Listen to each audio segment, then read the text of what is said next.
Chapter 1. The Empty Music Box. I have often believed that the smallest of details can conceal the greatest of mysteries. That evening at Ashgrove Manor proved my conviction well-founded. The Grand Salon was alive with guests in shimmering silks and gleaming patent leathers, yet never had I witnessed such a gathering shadowed by apprehension. It fell to me, Hastings, to observe the subtle tremor in my friend Hercule Poirot's manner as he surveyed the assembly, his little grey cells already at work. The occasion was ostensibly a celebration of Lady Eleanor Fairchild's engagement to the affluent barrister Sir Malcolm Davenport. The engagement had been announced only days prior, and tonight's fête drew the crème de la crème of London society.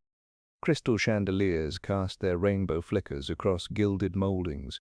A string quartet coaxed plaintive notes from their instruments. Servants glided about bearing trays of champagne. Yet beneath the glitter and gaiety lay an undercurrent of tension that Poirot sniffed out as surely as one might detect a single drop of perfume amidst a sea of flowers. I found Poirot seated in a low velvet settee by the French windows. His posture was immaculate, back straight, legs crossed at a precise angle, one elbow firmly planted on the armrest. He held a small ebony music box on his lap, turning it over in his slender fingers with deliberate care. The box was a wedding gift from Lady Fairchild's late mother, a family heirloom prized for its craftsmanship. It bore delicate silver filigree on the lid, and contained a porcelain ballerina that should, when wound, pirouette to a gentle lullaby. Yet tonight the ballerina remained motionless. "Observe, Hastings," Poirot murmured without looking up, "how the music does not play." I leaned forward. "But it is merely paused, is it not?" "Monsieur," he corrected in his dignified French accent, "it is neither paused nor broken. Listen." He wound the tiny key in the back of the box, then released it. The mechanism clicked. The ballerina began to spin, yet there was no sound save the faint whisper of turning gears. The expected strain of melody never materialized. Instead, the silence gaped like an accusing mouth. Lady Fairchild approached us, her composure quavering as though held together by the finest of threads. Her pale gown, accented with pale roses, did little to brighten the anxious hue of her cheeks. "It has happened again," she whispered, voice trembling. "The tune. Gone." She plucked the music box from Poirot's hand, cradling it as though it might shatter. "Yesterday, in my boudoir, it played perfectly. This afternoon, I tested it once more. Music. And now everything is silent." "Silence," Poirot mused, "can speak volumes, n'est-ce pas?" He raised his keen eyes to hers. "Has anyone else handled it since you last heard the music?" She hesitated. Lord Chatham touched it when he admired the filigree, and Lady Agnes Belmont. She asked to see it before the performance. "Agnes Belmont," Poirot repeated softly. He made a notation in his notebook. "And Lord Chatham. Anyone else of note?" She gave me a look of desperation. "My father examined it briefly at luncheon." Poirot lowered his notebook. "The list is small. We must consider each person's relationship to this music box, and to you." His gaze lingered on Lady Fairchild's gloved hands, twisting one finger around another. "Emotional attachments can lead to interference." I glanced around. Several distinguished figures lingered nearby. Agnes Belmont, resplendent in emerald velvet, chatted animatedly with Sir Malcolm Davenport. Lord Chatham, silver-haired and imposing, held court by the grand piano, his laughter too loud, his gestures theatrical. Among the guests I noted Captain Roderick Vale, recently returned from South Africa, and the Dowager Marchioness of Sheffield, whose imperious stare could wilt roses. "Shall we convene a small investigation?" Poirot asked, lifting his voice just enough for us to speak in hushed terms. "We must examine the box where it was found, the box now, and the path between." Before Lady Fairchild could answer, a servant announced that Lady Fairchild's younger sister, Miss Beatrice Fairchild, desired an audience with Mrs. Davenport in the adjoining room. The sisters exchanged a tense glance before Beatrice swept past us, her slender frame draped in midnight blue satin. Poirot watched her depart. "Notice how Miss Beatrice moves? A studied calm, masking tension. Keep an eye on her, Hastings." I nodded, uneasy at the growing weight of scrutiny falling upon everyone present. The trivial slip of music might seem insignificant, but Poirot saw deeper. A stolen melody could presage a far darker theft. We rose and followed Lady Fairchild into the boudoir, a room of exquisite taste, panelled in pale oak and furnished with a chaise longue and a small writing desk. The music box rested on a silk cushion atop a marble-topped table by the window. I inspected the table, no scratch, no displaced items. The box, however, bore a faint smear of grey dust along its side, not present on the smooth surface of the lid's filigree. "Grey dust," Poirot noted. "Something touched the box and left a trace." He tapped the dust gently, sending motes drifting like tiny stars.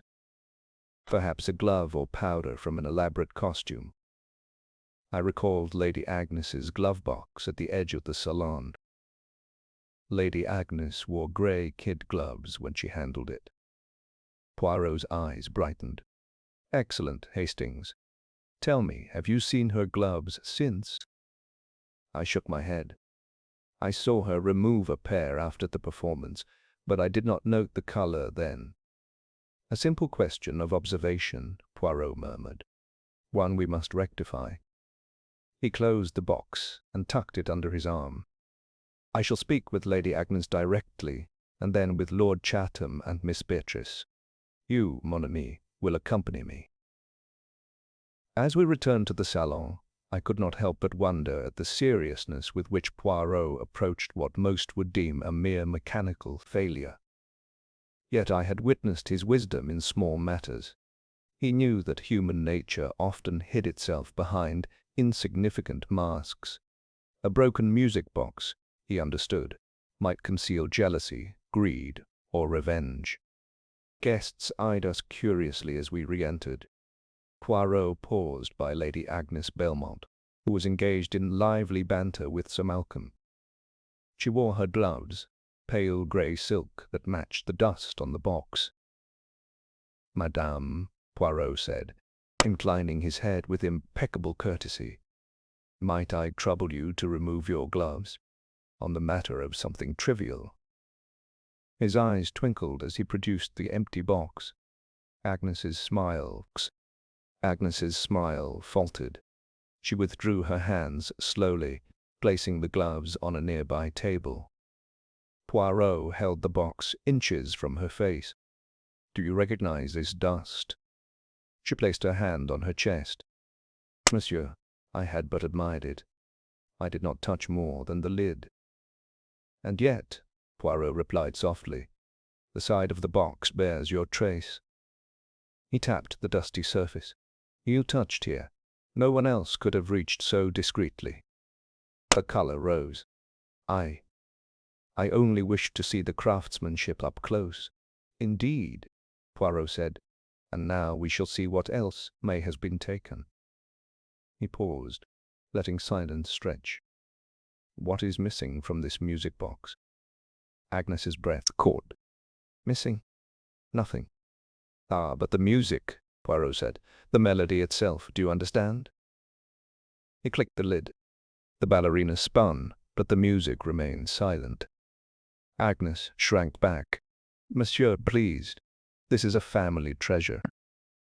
"Precisely why one might wish to possess it," Poirot observed. He closed the box gently. "I shall return this to Lady Fairchild. Pray, madame, Remain close, for we have questions yet to ask." As we moved away, I noticed the other guests watching in silence, curiosity and unease flickering across their faces. The idle revelry had vanished. In its place lay suspicion, a mark far weightier than any stain of dust. I glanced at Poirot, who pocketed his notebook with satisfaction. "Hastings," he said quietly, "our investigation begins with a silent tune and an empty box, but rest assured, the real music will play only when the truth emerges." And with that, he stepped forward into the gathering gloom of intrigue, his moustaches bristling in anticipation. Chapter 2. Whispers in the Boudoir.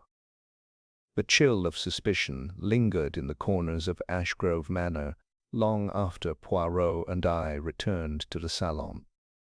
Candlelight danced on the faces of the assembled guests, each expression drawn tight with curiosity and apprehension.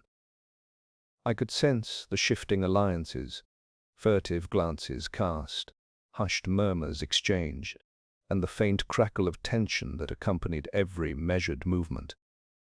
All around us, the string quartet had resumed its strains, yet their music felt hollow, as if performed merely to mask the growing unease. Poirot stood near the mantelpiece, the ebony music box clasped under his arm like a treasured secret. His little grey cells were already at work, cataloguing every detail.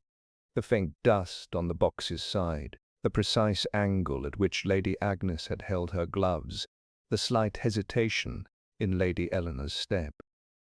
I hovered at his shoulder, eager to assist, though I knew my contributions would be modest compared to his masterful deductions. Before speaking, he scanned the room with quiet intensity. "Hastings," he said, "the music box's silence is but the first note of our symphony of clues. We must retrace its path, from Lady Fairchild's boudoir this afternoon, through every hand that touched it, and to this very moment." He raised his hand subtly, and a servant swept forward with a decanter of claret. Poirot took a small glass, inhaled the aroma, then placed it gently on a side table. "No need for distractions," he murmured to me. "Let us proceed." We approached Lady Eleanor Fairchild, who stood by a gilded console table, her gaze fixed on the intricate pattern of her own reflection in the mirror above. The wide-eyed innocence she had worn earlier had been replaced by a fragile determination. She curtsied as Poirot drew near. "Mademoiselle," he began, voice as soft as velvet, "permit me a few questions concerning the box's last movements before it went silent." He gestured to the music box now resting on a silver tray held by a servant. Eleanor's fingers trembled around the lace edging of her gown. "Of course, monsieur. I carried it to the drawing-room after luncheon. I demonstrated its music to Sir Malcolm and Lady Agnes. Then I placed it on my dressing-table for the rest of the afternoon." She paused, swallowing hard. In the intervening hours I thought little of it, until Beatrice requested I show it to her. Poirot nodded. "Your sister, Miss Beatrice?" He turned to scan the room. "Where is she now?" A whisper carried through the salon. Miss Beatrice Fairchild had retired to the library. Poirot inclined his head to the servant, who vanished on silent feet. "Excellent," he said. "We shall speak with Miss Beatrice shortly." He then directed his attention to Sir Malcolm Davenport, who lingered nearby with an air of polite concern. In the flickering candlelight, his dark eyes gleamed with vigilance. "Sir Malcolm," Poirot addressed him with impeccable courtesy, "you admired this music box today. Can you recall precisely where and how you handled it?" Sir Malcolm cleared his throat. "Monsieur Poirot, I only held it by the base. I was genuinely impressed by its workmanship. My touch was minimal." He glanced at Lady Agnes, who stood just beyond, arms folded in quiet defiance, I would never harm my fiancée's family heirloom. Poirot's gaze narrowed. A gentleman's assurance is heartening, but the mechanism is silent, is it not? Sir Malcolm met Poirot's eyes with unflinching calm. Indeed, but I suspect some mechanical fault. I know nothing of sabotage. Poirot tapped his notebook. We shall see. Meanwhile, I must ask that no one leave the salon until our inquiries are complete. His tone brooked no argument. The guests exchanged uneasy looks, but complied at the unspoken authority in his words. Turning to Lady Agnes Belmont, he inclined his head. Madame, you demonstrated a keen interest in the box's craftsmanship. Might you tell us if you noticed anything unusual in its workings before this evening? She lifted her chin, her grey silk gloves now neatly folded on the tray. Monsieur, nothing at all. It played perfectly under my touch. I only admired the ballerina's porcelain glaze. She drew a shallow breath. I had no reason to interfere with its melody. Poirot's moustaches quivered. Yet interference we must examine. I shall return to your gloves later. He paused, surveying the small crowd. And now, Hastings, to the library with Miss Beatrice. I followed him through the vast panelled corridor, my footsteps muffled by the thick carpet. The library door was ajar, revealing rows of leather-bound volumes and a single lamp glowing on the writing desk. Miss Beatrice sat facing away from us, her slender silhouette pressured between the desk and a tall bookcase. Her posture was rigid, as though braced against an invisible weight. Miss Fairchild, Poirot said softly, might we impose upon you for a moment? There are a few matters concerning this music box that require clarification. Beatrice turned, her features pale and drawn. Her golden hair framed a face etched with nerves. She rose, hands clasped. Monsieur Poirot, I would have spoken earlier, but I... She hesitated, then leaned forward. She hesitated, then leaned forward. I found the box in the boudoir exactly as Lady Eleanor left it. I did not touch it. I simply wanted to admire its rose motif. Her eyes flicked to the tray where the box rested. Poirot stepped closer. You found it? At what time? Shortly before tea, around 4:30. Beatrice took a deep breath. Lady Eleanor summoned me. She said the music had vanished, but I saw nothing amiss on the table. It sat quietly, just as it does now. Poirot nodded. And did you notice anyone else in the boudoir at that time? Beatrice closed her eyes as though recalling a distant scene. No one, monsieur. The corridor was empty. The servants were attending elsewhere. She opened her eyes, anxiety shining in their blue depths. I swear I did not touch it. Poirot inclined his head. We are grateful for your cooperation. He tapped the tray. And yet the dust upon this side suggests otherwise. He indicated the faint grey smudge. Grey, like the gloves of Lady Agnes, but also the lining of this desk drawer.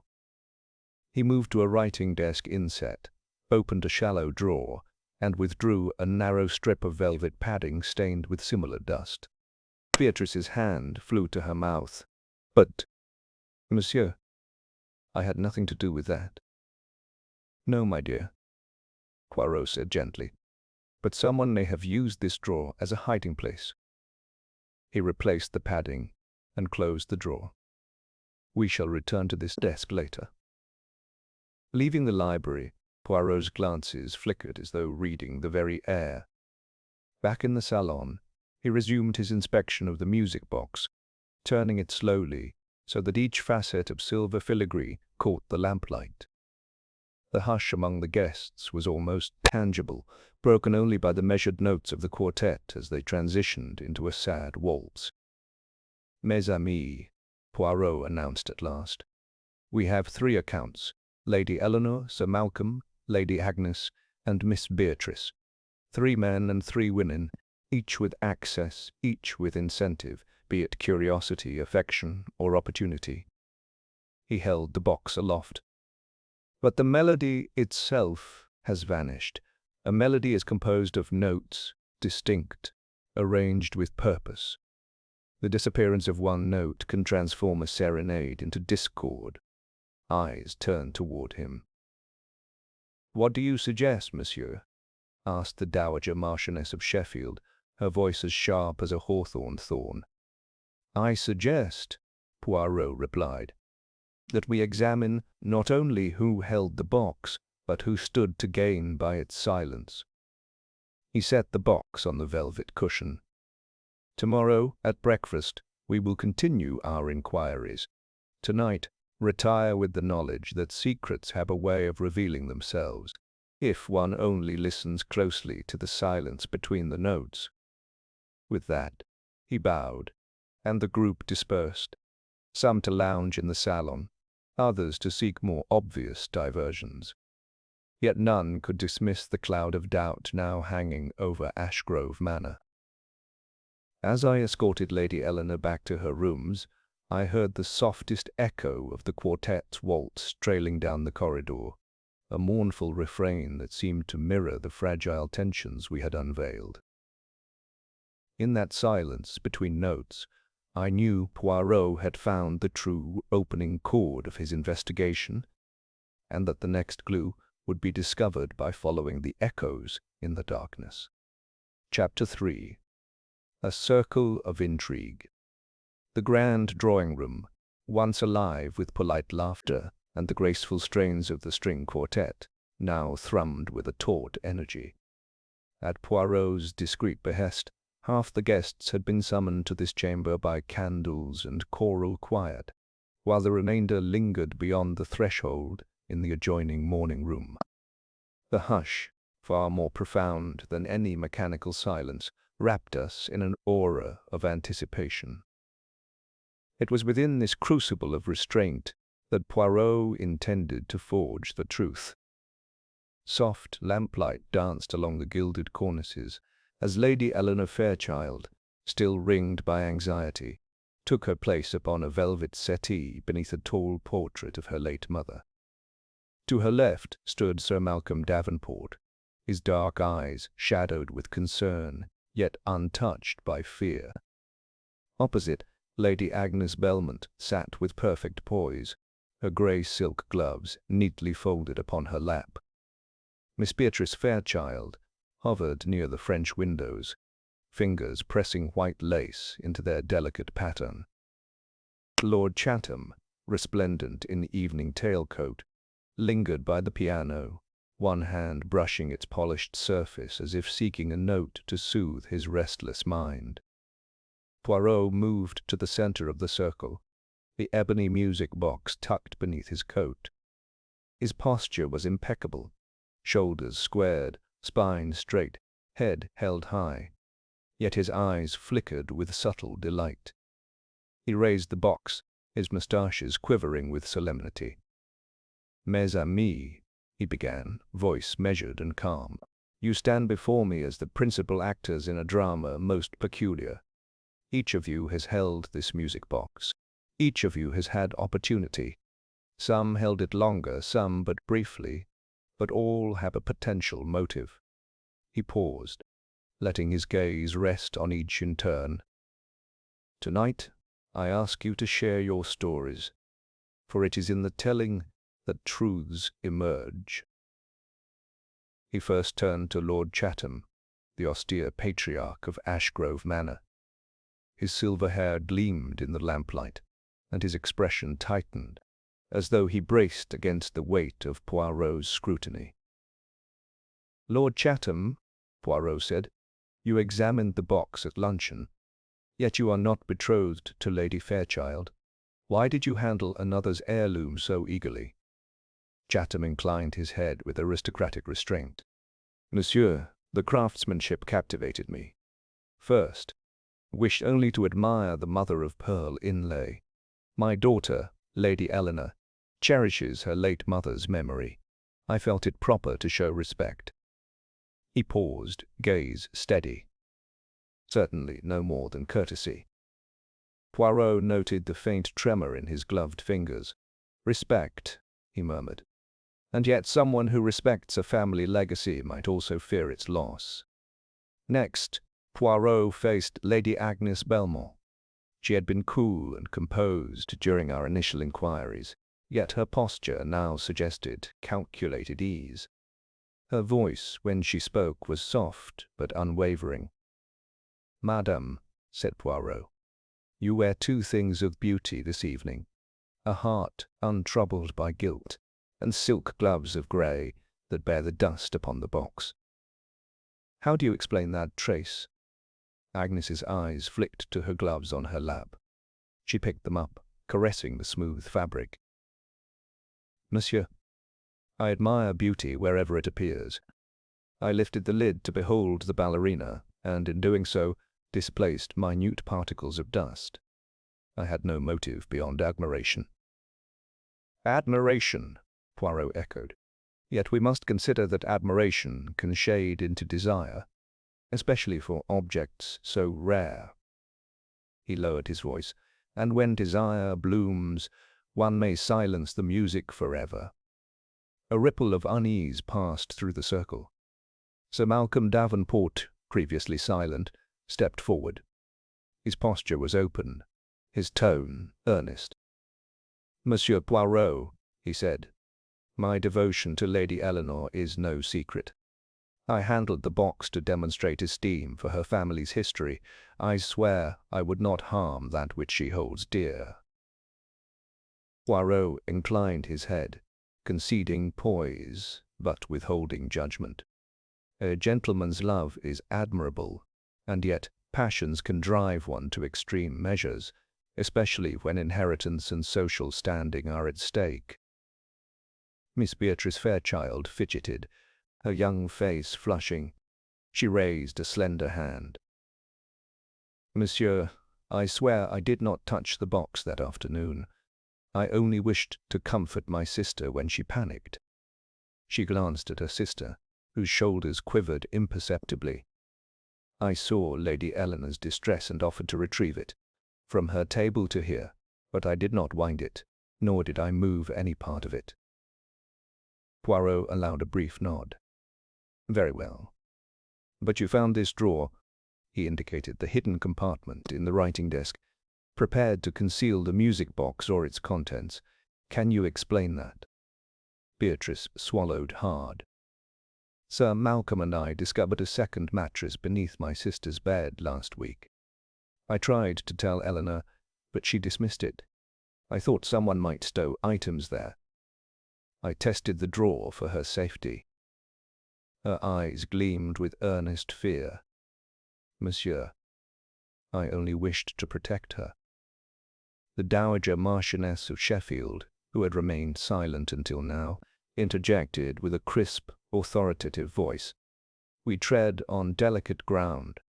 Yet one question remains. Who benefits if the music and perhaps the heirloom are rendered silent?" Silence followed. Each suspect shifted, revealing a personal tension. Lord Chatham's knuckles whitened, Agnes Belmont's jaw set, Sir Malcolm's gaze flickered, and even gentle Beatrice bit her lip in worry. From the periphery, I noted the subtle tightening of Lady Eleanor's throat as she fought tears. Poirot folded his hands. "Let us consider what has transpired. The music box has been handled by each of you under varying pretenses. Yet the motive may not reside solely in admiration or protection. It may lie deeper, in familial pride, unrequited love, or a secret that this box could unlock." He withdrew the box and opened its lid. The ballerina spun once more, silent as night. Poirot closed it with deliberation. "Tomorrow we shall examine your private chambers, your letters, and your alibis for the hours immediately before and after the music ceased. For now, remember this. The heart of the mystery is silent. but it speaks in shadows and half-truths. With a subtle flourish, Poirot replaced the box on a velvet cushion. He turned to me and nodded, signaling the end of this first council. Guests rose, some preaching calm with forced smiles, others lingering for further whispered consultations. As the circle dispersed, I lingered to assist Lady Eleanor to her feet. Her face was drawn, tears glistening in her eyes. "Thank you, Hastings," she murmured. "I fear you see my family unraveling." I squeezed her hand. "Rest assured, Lady Eleanor, Monsieur Poirot will oversee each thread until the tapestry is revealed." And so the circle of intrigue tightened, its threads woven by doubt, desire, and hidden truths, every member bound by the same silent melody that awaited its final resolution. Chapter 4. The Belgians' Arrival. Dawn broke over Ashgrove Manor with an uneasy hush, as if the very walls trembled in anticipation of the day's revelations. The previous evening's gathering had ended in a subdued scattering of guests, each retiring to their chambers burdened by unspoken suspicions. I awoke early, drawn by the soft tapping of a servant's footsteps in the corridor, and found Poirot already seated at a small writing desk in his suite, carefully arranging his notes. "Mon ami," he greeted me without looking up, his voice measured. "Today is the day the case truly unfolds. The official machinery of justice must be engaged, and we shall place our findings before the local authorities." He tapped his notebook. "But first, breakfast, where the heart can reveal itself more readily than in the gloom of midnight whisperings." In the breakfast room, sunlight slanted through tall mullioned windows, casting latticed patterns on the polished oak floor. A long table, laid with silver and china, held plates of fresh fruit, but most guests paid little heed to the repast. Their eyes flocked with guarded curiosity as Poirot entered, supported by my arm. He was dressed in a crisp morning suit, his moustaches waxed to perfection, and his small grey cells already alert. At the head of the table sat Lady Eleanor Fairchild, her pale face edged with fatigue.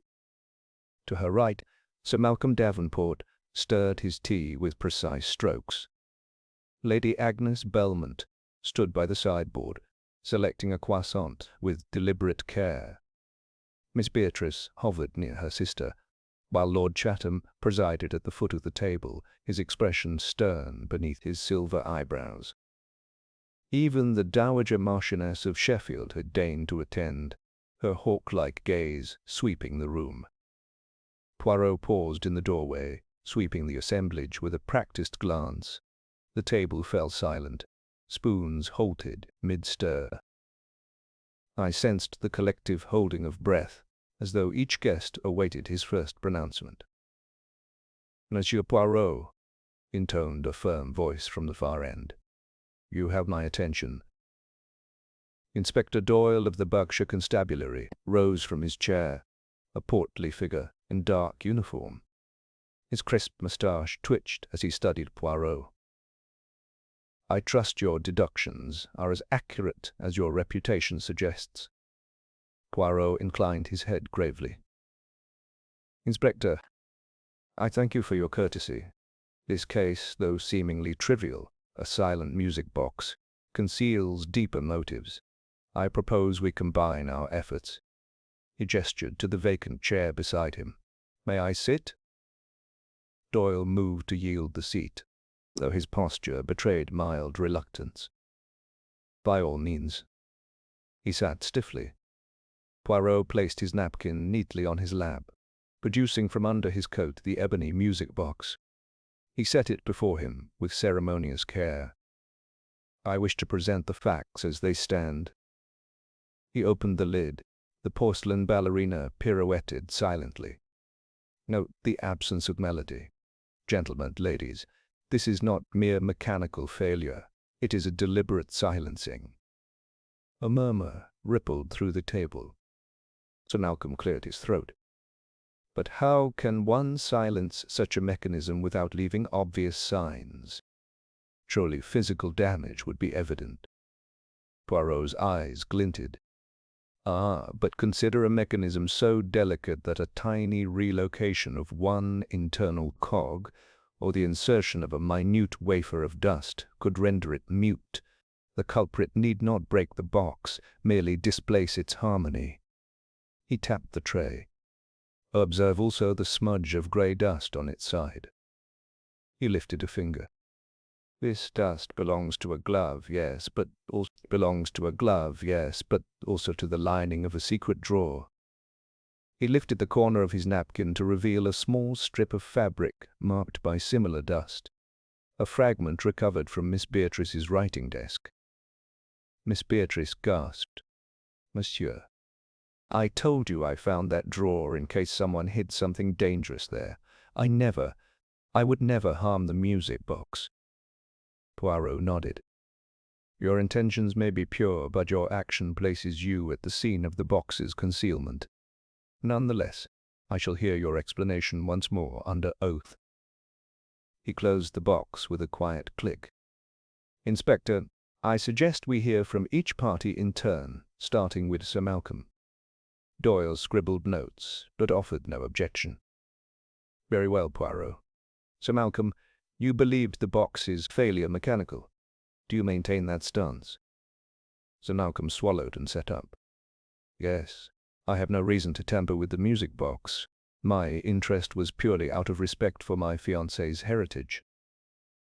Respect, or perhaps a desire to impress? Poirot queried gently. After all, a prospective husband might wish to demonstrate his devotion by presenting the box in perfect order. A faint blush colored Sir Malcolm's cheeks. Monsieur, I would never go so far as to sabotage an heirloom. He met Poirot's gaze steadily. I assure you of my innocence. Poirot turned to Lady Agnes Belmont. Madame, earlier you attributed the dust to admiration. Yet you wear those gloves. He tapped the grey silk. And you possess both the dexterity and the opportunity to shift the mechanism's delicate components. He paused. Tell me, did you intend only to admire, or did you hope to divert suspicion by framing another? Agnes's lips pressed thin. Monsieur, I admire beauty and craftsmanship. That is all. I would not harm Lady Eleanor's mother's memory. She stood, folding her arms as if to fortify her resolve. If you suspect me, examine my chamber. You will find no alternative tools or substances. Poirot inclined his head. A sound proposition, madame. Later I shall do so. He then addressed Lord Chatham. The patriarch's face had grown impassive. Lord Chatham, you maintain that your interest was purely paternal. Poirot folded his hands. Yet you stand to inherit Ashgrove Manor. If something were proven to undermine Lady Eleanor's standing, familial pressures might shift. The nobleman's jaw tightened. My concern is for my daughter's happiness, monsieur. I have no claim on her mother's music box beyond respect. He leaned forward. Surely you waste time with petty suggestions. Poirot allowed a moment of silence. Pettiness is the cloak of many motives. The truth, however, wears no disguise. He turned to Lady Eleanor. Lady Fairchild, this heirloom is your link to the past. If it were lost, if its melody never returned, what then? Lady Eleanor blinked back tears. Monsieur, I could not bear it. It is my last tangible memory of my mother. She looked at her sister. I cannot lose this. Beatrice crossed to her side and took her hand. Never, Ellie. Poirot pressed his fingertips together. Compassion is a powerful motive. Love can drive one to acts both noble and desperate. He closed the music box again and placed it to one side. Inspector Doyle, I trust you will find the glove from Lady Agnes in her chamber. the dust-matching fragment in Miss Beatrice's drawer, and Sir Malcolm's gloves, unsullied. Doyle nodded. "I shall arrange searches at once." He rose, gathering his notebook. "Excellent," Poirot said, rising as well. He smiled at the gathered company, a smile at once courteous and inscrutable. "We commence with the morning's business, individual interviews, searches of private quarters, and examination of letters, garments, and any relevant objects. I suggest you cooperate fully, for secrets cannot withstand the light of day." As Inspector Doyle departed to marshal the household staff, the guests exchanged uneasy glances. Poirot replaced his napkin, leaned back, and regarded me with a slight arch of his brow. "Mon ami," he murmured, "the stage is set. Each suspect shall reveal more tomorrow, whether by word or by the discomfort of their conscience." He rose and turned to Lady Eleanor. "Madame, permit me to escort you to your father's study for a brief discussion on the matter of your mother's letters." Together they departed, leaving Sir Malcolm, Lady Agnes, and Miss Beatrice to their uneasy breakfast. I followed Poirot through a curtained doorway, my mind already racing with possibilities. Outside, the croquet lawns shimmered in the mid-morning sun, but within the manor, shadows lengthened as the investigation's true shape began to form. In the quiet corridor, Poirot paused. "Hastings," he said softly, "you see how they bend under pressure, some by fear, others by anger. Tomorrow we shall see who cracks first." His moustaches twitched in satisfaction, and when they do, the music will play once more. Chapter 5. Veiled Confessions. Morning sunlight filtered through the lace curtains of the manor's small interview room, casting delicate patterns on the polished oak floor. A slender table draped in cream linen stood at its center, flanked by two high-backed chairs. Pen and paper awaited, as did the quiet intensity of Hercule Poirot's gaze. I seated myself to one side, notebook in hand, while across from me sat the first of our principal suspects, Sir Malcolm Davenport. Sir Malcolm cleared his throat, smoothing the lapel of his morning coat. His dark hair was immaculately combed, and he maintained a calm facade, though I noted the slight tremor in his right hand. "Monsieur Poirot," he began, "I stand ready to answer any questions." Poirot, seated opposite, steepled his fingers. "Sir Malcolm, I thank you for your candor. Let us discuss the afternoon of the disappearance." He opened his notebook. "At approximately 3 o'clock you held the music box before Lady Eleanor. Where were you at 4:30? Sir Malcolm's brow furrowed. "At that time, I was in the billiard room with Lord Chatham and Captain Vale, discussing the upcoming fox hunt. You may ask them to confirm." Poirot inclined his head. "Indeed. Yet the billiard room servant reported seeing only Lord Chatham. Captain Vale was absent." He paused to let the statement settle. "Can you explain Captain Vale's disappearance?" Sir Malcolm swallowed. "He stepped out for a moment, to take a private call. I did not note the time." "A convenient absence," Poirot murmured. He tapped his pen on the page. "And you returned to the drawing-room by 5? "Yes," Sir Malcolm replied. "Lady Eleanor summoned me then." "Did you hear the music play at that moment?" Sir Malcolm's lip trembled. "Number—" He leaned forward. "Monsieur, I swear I did not touch the mechanism after we parted ways. My love for Eleanor is no trifling souvenir." Poirot closed his notebook. "Very well. We shall confirm your alibi." He signaled to the servant, who ushered Sir Malcolm out. Before the door closed, Poirot whispered, "Malcolm out." Before the door closed, Poirot whispered.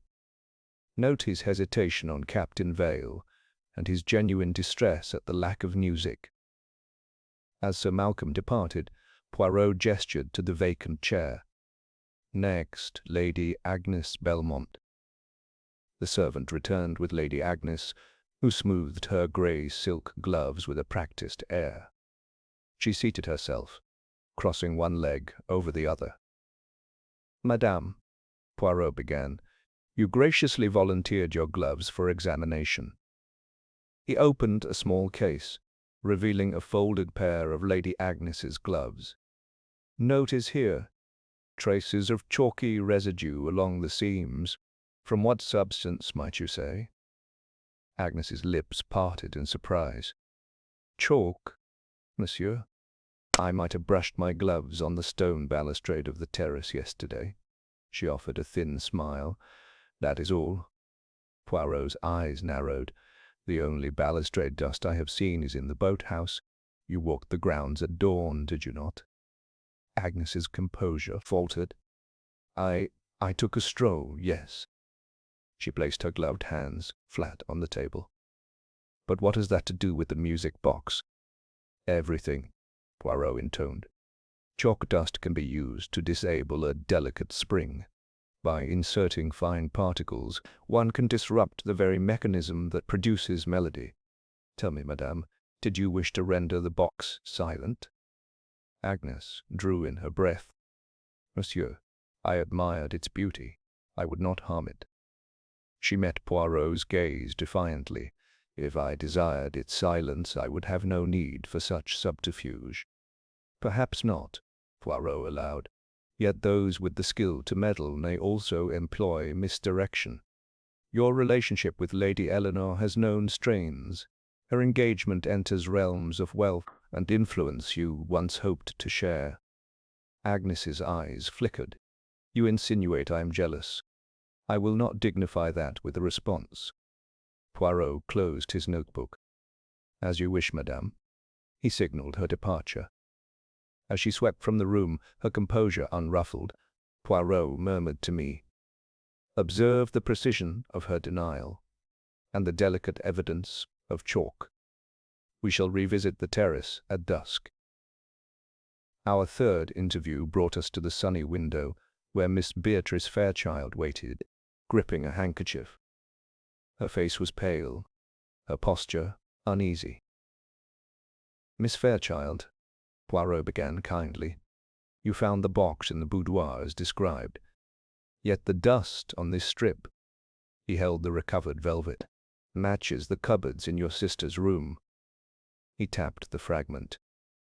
"Why did you remove that lining?" Beatrice's voice quavered. "To protect my sister." She glanced up, tears brimming. "When I found the secret drawer last week, I believed someone hid dangerous letters there. I took the lining to show Eleanor, and then forgot to return it." Poirot inclined his head. "A noble intention, but misdirection nonetheless. Do you recall if the lining was clean before you removed it?" Beatrice hesitated. I think it had no dust. I only pulled it gently. Yet now it bears the same grey smudge as the box." Poirot closed his eyes briefly, steepling his fingers. "Tell me, miss, did you consider that removing the lining might conceal fingerprints or glove residue?" Beatrice gasped. "Monsieur, no, never." She brushed a tear away. I only wished to safeguard Eleanor." Poirot softened his tone. "I understand your devotion. But motives, however pure, may lead one to actions with unintended consequences. I shall verify your story by examining your sister's desk." Beatrice rose swiftly. "Of course. I will accompany you." He nodded, signaling the end of her interview. The final interview of the morning brought Captain Roderick Vale into the room. He appeared in crisp hunting attire, boots still dusted from the grounds. "Captain Vale," Poirot said, "you have thus far escaped our inquiries. Yet your presence or absence during the crucial hour remains unaccounted for." He folded his notebook neatly. "Where were you between 4 and 5 o'clock?" Vale ran, a hand through his dark hair. I took that private call in the billiard room, as Sir Malcolm said. But it was not a call. It was Miss Fairchild asking for help with her secret drawer. Poirot's eyebrows rose. Indeed? And did you accompany her to the boudoir? Number? Vale shook his head. I left her there, then returned to the terrace. I found Lady Agnes gathering flowers. We spoke of fox hunting. Nothing more. And did you hear the music play at that time? Vale rubbed his chin. I might have, if I had paused at the window. But I was lost in conversation. Poirot sat back. Yet you know the music stopped. You did not report it. Vale's visage darkened. I assumed Lady Eleanor would notice. I had no thought to involve myself further. Poirot tapped his pen. A curious reticence. You are a man of action. Why remain silent? Vale's jaw clenched. I thought it none of my business. Ah, Poirot murmured. But the heart of the matter is seldom separate from one's business. He closed his notebook. This concludes our interviews for now. Inspector Doyle will proceed with the searches. He rose, offering Vale a small nod. Thank you, Captain. As the four departed, Poirot remained, gazing at the empty chairs. I took my place at the table, awaiting his reflection. He folded his hands. Hastings, we have hearts laid bare, some by choice, others by necessity. Sir Malcolm's hesitation, Lady Agnes's chalk dust, Miss Beatrice's misplaced lining, Captain Vale's reluctant silence, none yet provide the final chord. I leaned forward. What of Lady Eleanor and Lord Chatham? Poirot smiled thinly. They hold the deepest motives, but their alibis are impeccable. We shall question them tomorrow, after the searches yield their own revelations. For now, Hastings, we must ponder these veiled confessions. In each lies a fragment of truth and a shard of deception. He gathered his notebook and rose. Let us join Inspector Doyle. The manor's secrets await unearthing. He tucked the book beneath his arm, and together we left the room, each step echoing on the polished floor, an echo of the questions yet to be answered. Chapter 6. The First False Lead. Late that afternoon, a gathering assembled once more in the oak-panelled library, its tall windows thrown open to admit a breeze scented with lavender from the gardens below. The air carried an undercurrent of tension. Word had spread that Inspector Doyle intended to make an announcement. The suspects, Lady Agnes Belmont, Sir Malcolm Davenport, Miss Beatrice Fairchild, Captain Vale, and Lord Chatham, took their places around the central table, each with a stiff expression and guarded posture. Lady Eleanor sat nearest the French windows, her hands clasped in her lap, while Poirot occupied his customary chair at the head of the table, the ebony music box resting on a velvet cushion before him. Inspector Doyle, flanked by two uniformed officers, cleared his throat. Mesdames, Messieurs, he began in a firm voice, after careful examination of Lady Agnes Belmont's suite, we have discovered tools consistent with tampering of delicate clockwork mechanisms, specifically a set of fine-pointed steel files and a vial containing powder matching the chalk residue found on the gloves. He held up a small evidence bag. Moreover, a fragment of music box cog, pried loose, was found in your writing desk drawer. He turned to Lady Agnes. I'm afraid, madam, that the evidence is overwhelming. You are under arrest for the deliberate sabotage of Lady Eleanor Fairchild's heirloom. Lady Agnes's composure wavered only momentarily. She rose, her voice cold and clear. This is preposterous. Those files are for my miniature ivory carving, nothing more. The powder is chalk from the terrace balustrade, as I told Monsieur Poirot. I intended only to preserve the box's surface, not to disable it. Inspector Doyle's eyes narrowed. Nevertheless, the combination of tools and powder indicates intent to disrupt the mechanism. You will be escorted to the cellars pending formal charges. He motioned to an officer who moved forward. As Lady Agnes was gently but firmly led away, Sir Malcolm's lips curled in a half-smile. "Well, that seems settled," he murmured to Lord Chatham, who nodded gravely. Miss Beatrice buried her face in her hands. Captain Vale stared at the evidence bag as though struck, and Lady Eleanor flinched as though the blow were hers. Poirot sat motionless, his posture uncharacteristically still. After a tense moment, he tapped his cane twice on the carpet. "Inspector, may I?" he asked. Doyle hesitated, then stepped aside. Poirot rose and retrieved the music box. "Examine the evidence with care," he addressed the circle. "The files you found are indeed fine, but insufficient to reach the internal cog without leaving deeper scratches on the lid's interior, scratches which are absent. The powder, yes, chalk can disable, but not so uniformly as we observed. And as for the cog fragment," he held the tiny metal piece between thumb and forefinger, "it does not match this box's alloy. It belongs to a different model altogether." A murmur spread among the guests. Sir Malcolm's half-smile faded. Lord Chatham frowned. Beatrice looked up, hope mingling with confusion. Inspector Doyle huffed. "Monsieur Poirot, with all due respect, we recovered these items from Lady Agnes's study. How do you account for that?" Poirot inclined his head.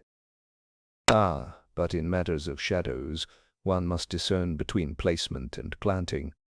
Consider who might benefit from framing Lady Agnes and diverting attention from the true culprit." He replaced the cog fragment in a second evidence bag. "This piece, mon ami, I found not in Lady Agnes's desk, but in the corridor outside her suite, intentionally dropped under the guise of discovery." Doyle's face flushed. "You suggest someone else moved it there?" Poirot's mustaches twitched. "Precisely. A clever misdirection. But the real question remains, why distract us with a false lead?" He turned to the assembled circle.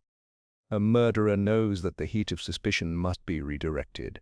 By implicating Lady Agnes, the true culprit secures time and opportunity.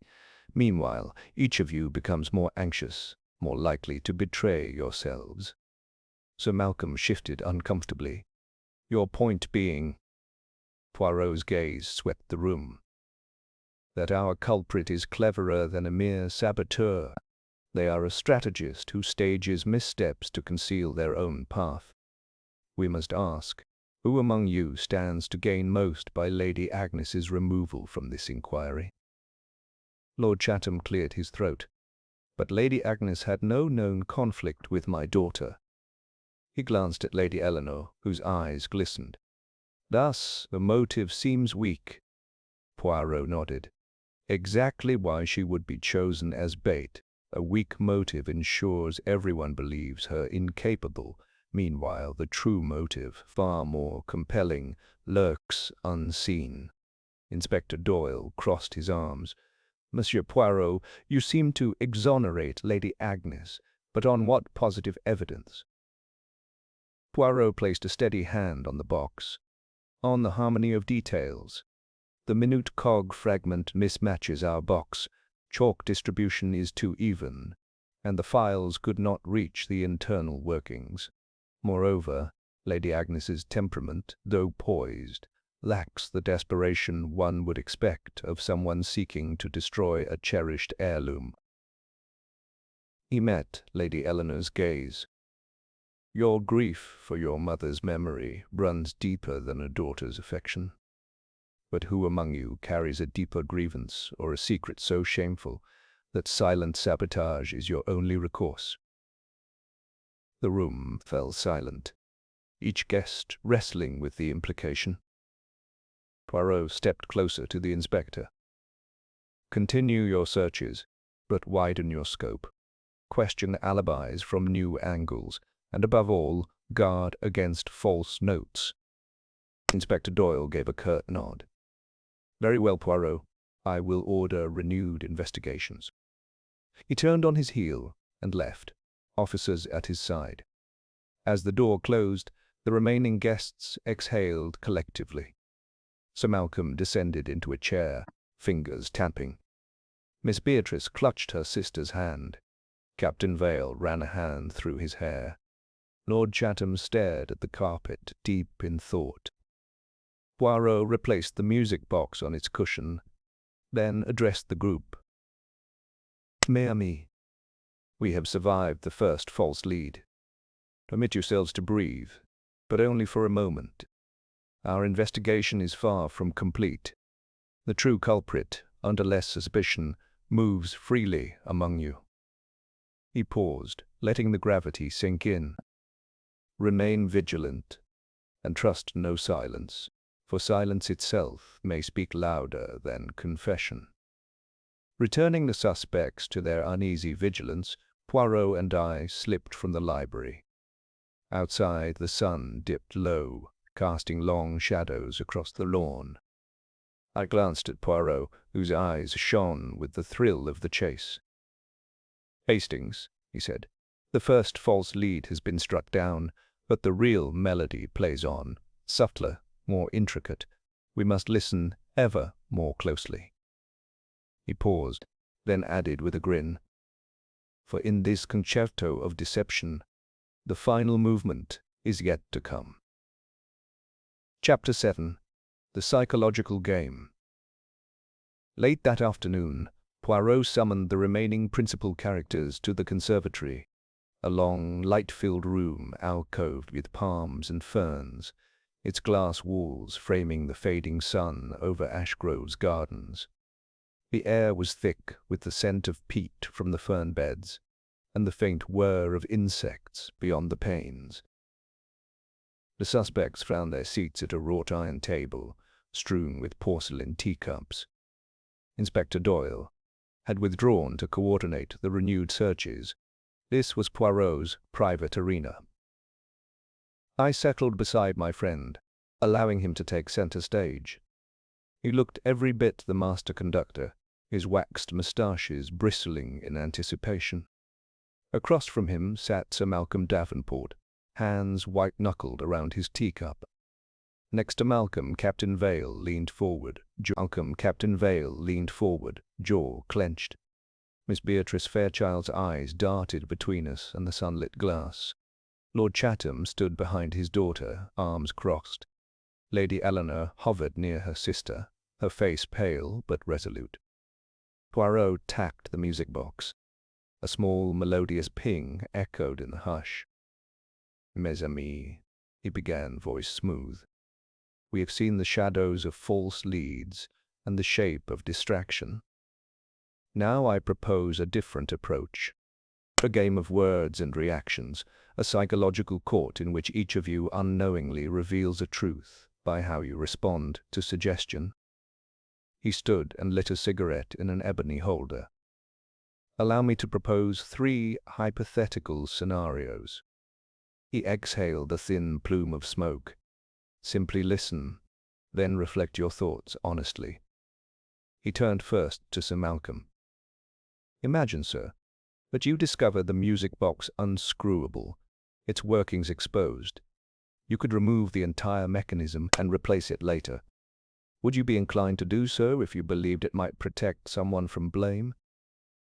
He watched Malcolm's face carefully. Malcolm's lips tightened. A tremor passed through him. "Protect someone from blame?" he repeated, voice low. "Monsieur, He paused, swallowing hard. "I would consider anything to spare my fiancée distress. But to tamper beyond repair, no." Poirot inclined his head. "Precisely. Yet in fear, men consider extremes." He glanced at Captain Vale.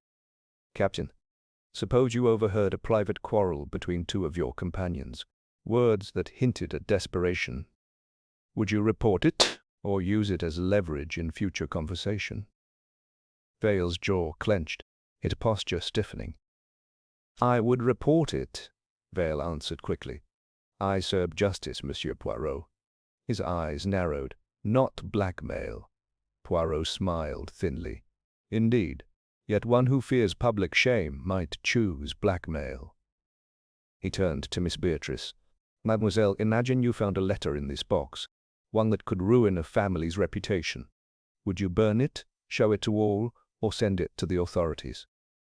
Beatrice's hand flew to her mouth, eyes wide.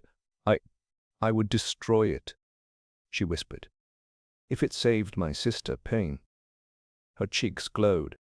"I couldn't let others see." Poirot held her gaze. "Protection is a powerful motive." He tapped the cushion of the music box. "Now, think carefully.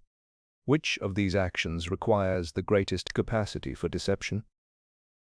The group fell silent. I could see Sir Malcolm's brow furrow, Captain Vale's jaw twitch, Beatrice's lip quiver, Lord Chatham's stern countenance soften with a hint of conflict, and Lady Eleanor draw herself up, defiance in her eyes. Poirot paused, then continued, "Let us narrow our focus.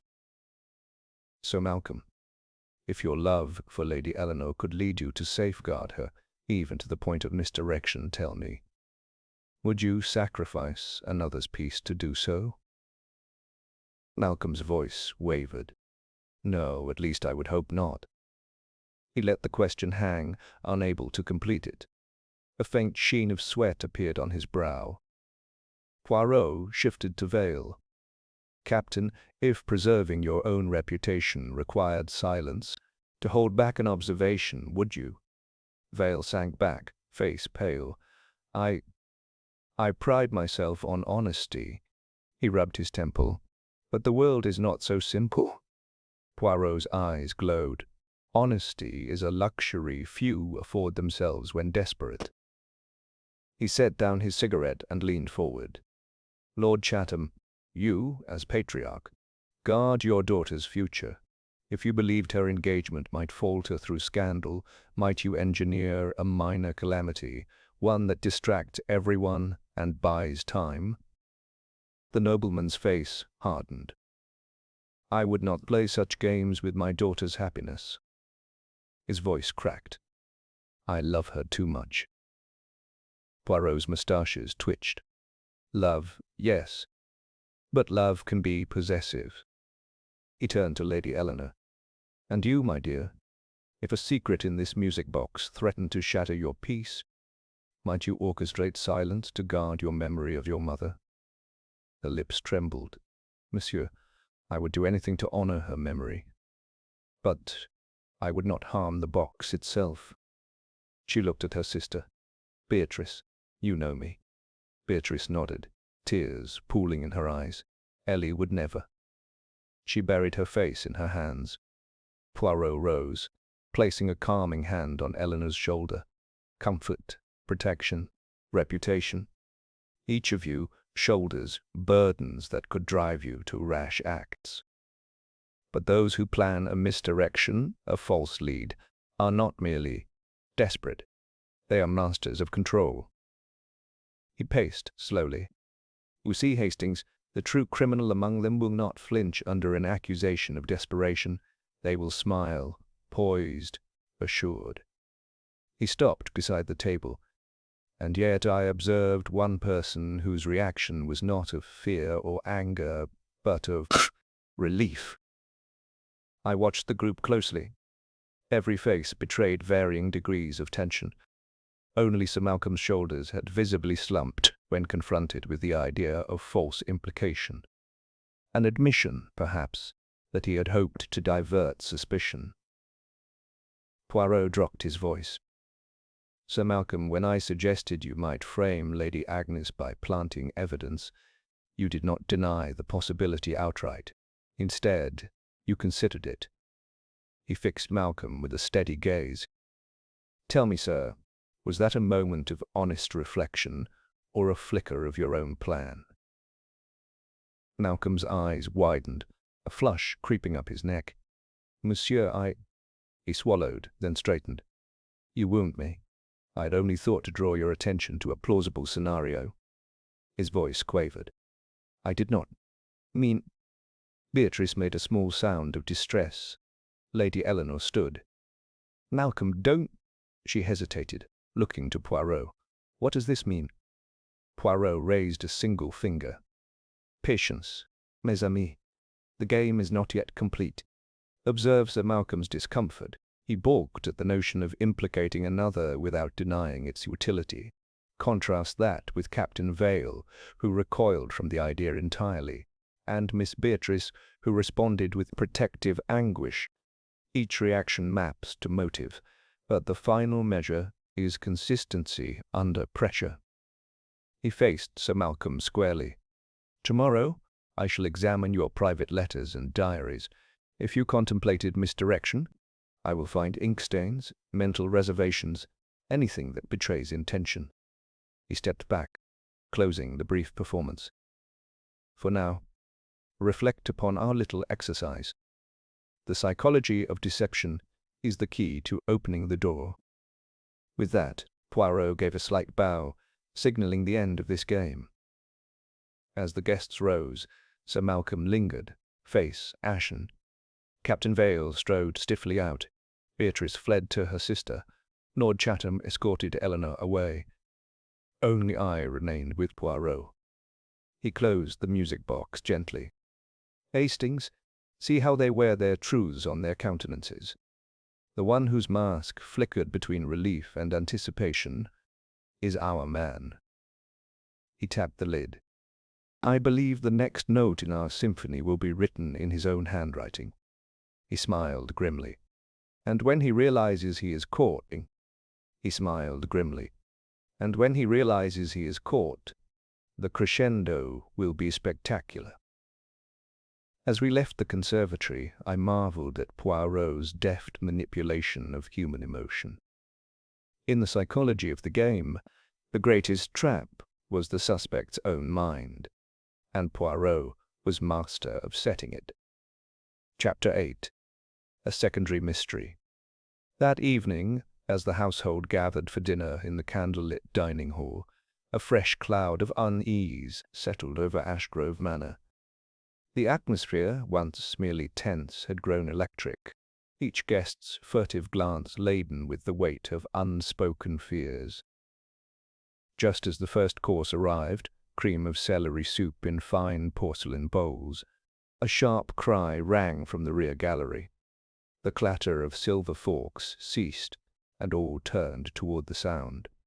Lady Eleanor Fairchild, her face pale as the linen tablecloth, stood at the threshold, trembling.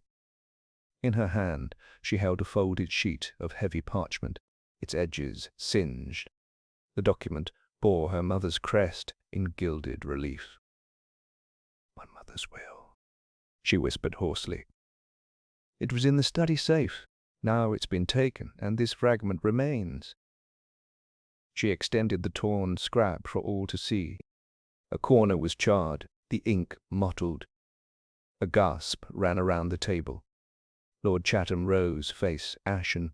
"Impossible! The safe was sealed after breakfast." He fumbled at his waistcoat for keys. Inspector Doyle, summoned again, hurried forward. "Remain calm," he said, voice stern but controlled. "Monsieur Poirot, will you accompany me to the scene?" Poirot rose with composed urgency. He caught my arm. "Mon ami, we have a new movement in our concerto. A stolen will. Observe how this deepens motives." Without another word, he followed Doyle up the grand staircase toward the private study. The study door stood ajar. Inside, the walls lined with bookshelves created a tight-paneled chamber, warmed by a flickering hearth. The safe, an ornate iron-bound cabinet behind a secret panel, stood open. Its heavy inner door sat ajar, revealing empty slots where Lady Fairchild's mother's will and a cherished letter had been kept. Scattered on the floor were fragments of wax seal, a thin smear of soot on the carpet, and two muddy footprints leading toward the French windows. Poirot crouched beside the safe. his keen eyes darting over the scene. He lifted a soot-stained scrap. No, Hastings, the deliberate burning of the corner. The culprit desired destruction, yet conserved most of the document. He turned the scrap over, examining the embossed crest. They sought leverage without complete obliteration. Doyle knelt to inspect the footprints. "These match Sir Malcolm's boots, Inspector?" he called to me. I leaned forward. "Yes, the ridged soles are identical to the pair he wore this afternoon." Poirot peered upward at the French windows which stood open to the gardens. A thin ribbon of torn lace caught on the latch. He drew it gently. And here, a fragment of fabric. Beatrice's scarf. Beatrice, summoned and trembling, stood at the doorway, trembling. "Monsieur, I retrieved that scarf from her dressing-room this morning." Poirot pocketed the lace. "Your cooperation is noted, yet the footprints and scarf could be planted." He stood and beckoned Lord Chatham. "My lord, you passed this way during the fox-hunting discussion. Did you note anyone entering the study after breakfast?" Lord Chatham's brows knitted. "No one, though I left the corridor at once. I assumed the doors remained locked." Poirot examined the safe's lock mechanism. Remarkably, no signs of forced entry. The safe's combination must have been known, or the inner locking pin manipulated. He tapped the cabinet's edge. Only someone intimate with this family's affairs could accomplish such precise opening. A hush fell. Lady Eleanor covered her mouth. Sir Malcolm shifted, gaze fixed. Captain Vale stepped forward. "Poirot, if I may, my huntsman's knife, inadvertently sheathed here this morning, may have dislodged the panel latch when I leaned against it." He pointed to a faint scratch beneath the cabinet. Poirot studied the mark. An accidental trace, perhaps, but conveniently placed. He smiled thinly. "Hastings, note the congruence. Sir Malcolm's footprints, Beatrice's scarf, Vale's accidental scratch. Each ties a suspect to the scene, but each is equally plausible as misdirection." Doyle frowned. "So whom do we trust?" Poirot folded his hands. "Trust no one, Inspector. Instead, let us examine what remains of the will." He retrieved the larger fragment from Doyle's gloved hand and spread the charred parchment on his palm. "Here, a clause survives. In the event of my beloved daughter's untimely misfortune, the estate shall pass to—" He paused, voice dropping. "To a third party entirely." Gasps broke out. Lady Eleanor's eyes widened, tears threatening. Lord Chatham staggered. Sir Malcolm paled. "What does this mean?" Eleanor's voice quivered. Poirot met her gaze gently. "Your mother's will provided for a contingency alternate heir, a cousin unknown to most. Someone stood to gain immensely by removing you from inheritance." He looked to Lord Chatham with a measured stare. "Someone willing to steal and partially destroy the will to claim the estate." Lord Chatham's face darkened. "My only child, how dare—" Poirot silenced him with a quiet gesture. "We cannot presume guilt yet, but consider. Who among us possesses both the knowledge of this clause and the motive to erase your claim?" He turned to Sir Malcolm. "You stood to lose social standing if the estate passed beyond Lady Fairchild's line." Sir Malcolm's mouth opened and closed. "Monsieur, you cannot—" Poirot nodded to Beatrice. "And you, Miss Fairchild, you discovered the secret drawer. Would you hide that clause if it endangered your sister?" Beatrice shook her head vehemently. "No, I only sought to protect her from scandal." Poirot paused, eyes flicking to Captain Vale. "And you, Captain, did your family hold any claim upon this estate?" Vale's jaw tightened. "None whatsoever." Poirot replaced the fragment carefully. "Tonight we have a deeper puzzle. Who had both knowledge and opportunity to steal the will? We have suspects and planted clues. The motive is inheritance, a far stronger incentive than mere sabotage of a music box." He turned to the inspector. "Doyle, secure the study and question all staff who had knowledge of the will's location and combination. Search correspondence for mention of the alternate heir." As Doyle barked orders, Poirot donned his coat with cool deliberation. He placed a hand on my arm. "Mon ami, we have been presented with a diversion within a diversion. The true criminal orchestrates multiple layers of misdirection. First the music box, now the will." He paused at the door. "The one who masterminded both must below themselves beyond suspicion. And yet they have left their greatest weapon behind: greed." He paused in the corridor's dim light. "Tomorrow we shall uncover who among us coveted an unseen inheritance." He closed his eyes briefly, then opened them with resolve.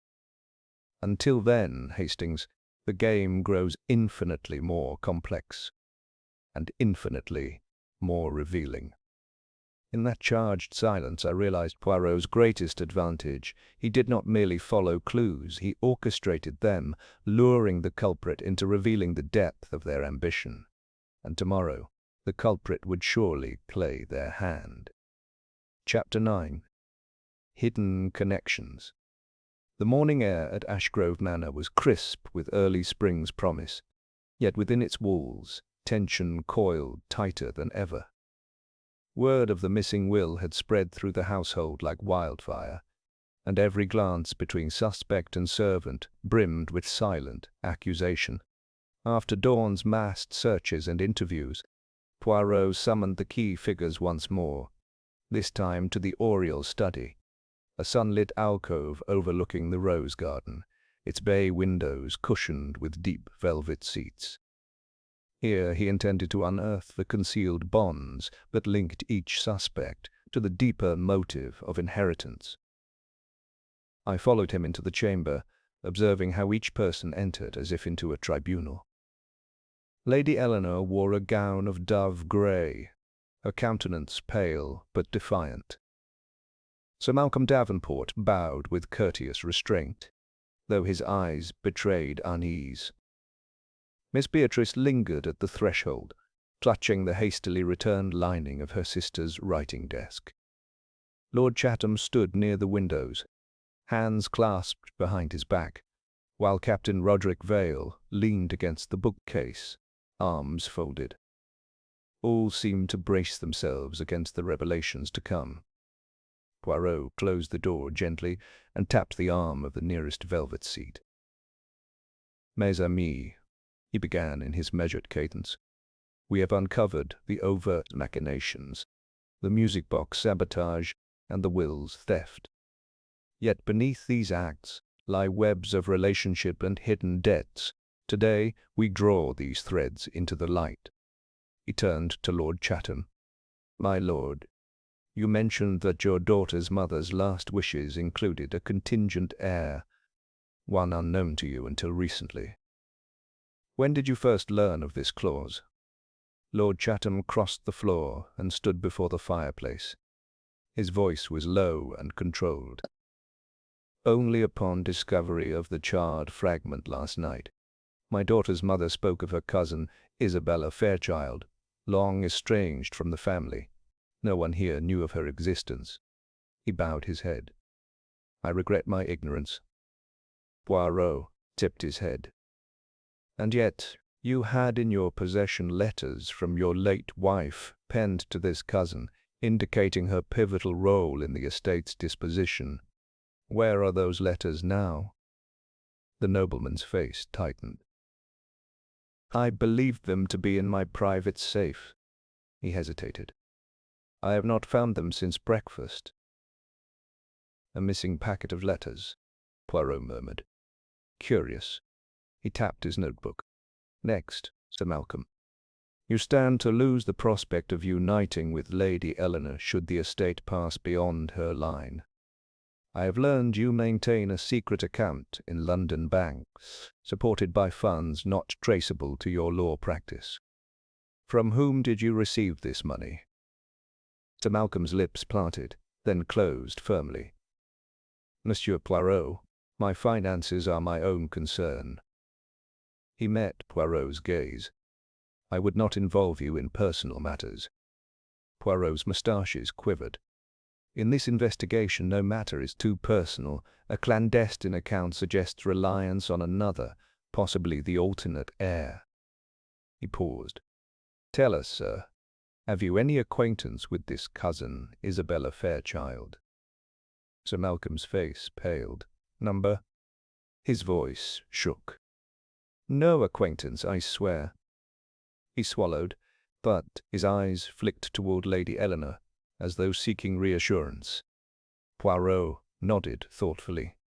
Very well. Now, Captain Vale, your heralded valor in South Africa earned you distinction, yet scandal followed you upon return. Rumor holds that you accrued gambling debts upon your passage home. Is that true? The captain's jaw clenched. Yes, but paid in full upon arrival. He folded his arms. My debts bore no relation to this matter. Perhaps not. Poirot folded his hands, and yet a man with financial strain and knowledge of an alternative heir might perceive an opportunity. He turned to Miss Beatrice. You discovered the secret drawer in your sister's desk, evidence that someone had hidden documents. You stripped the lining, surely not to protect, but to conceal evidence. Beatrice's eyes filled. I did it to guard my sister, she insisted. Nothing more. Poirot inclined his head. My dear, familial love alone cannot erase doubt. Now, Lady Eleanor Lenore. He regarded her with gentle gravity. You learned of your cousin's existence upon finding the will fragment. Yet in my inquiries among your late mother's confidants, I encountered one of her closest friends, Mrs. Alden, who whispered of a long-standing feud between your mother and her cousin. He paused to let the implications settle. A feud so bitter that the will's contingency seems a last act of grudging reconciliation. Why, my dear, would you hesitate to recover that clause in full? Lady Eleanor's lips trembled. Because I do not trust anyone who could raise claim against me. She met her father's eyes, then Sir Malcolm's. If I uncover that cousin's claim, I fear I would lose not only my inheritance, but the only identity I have left. Poirot's keen gaze softened.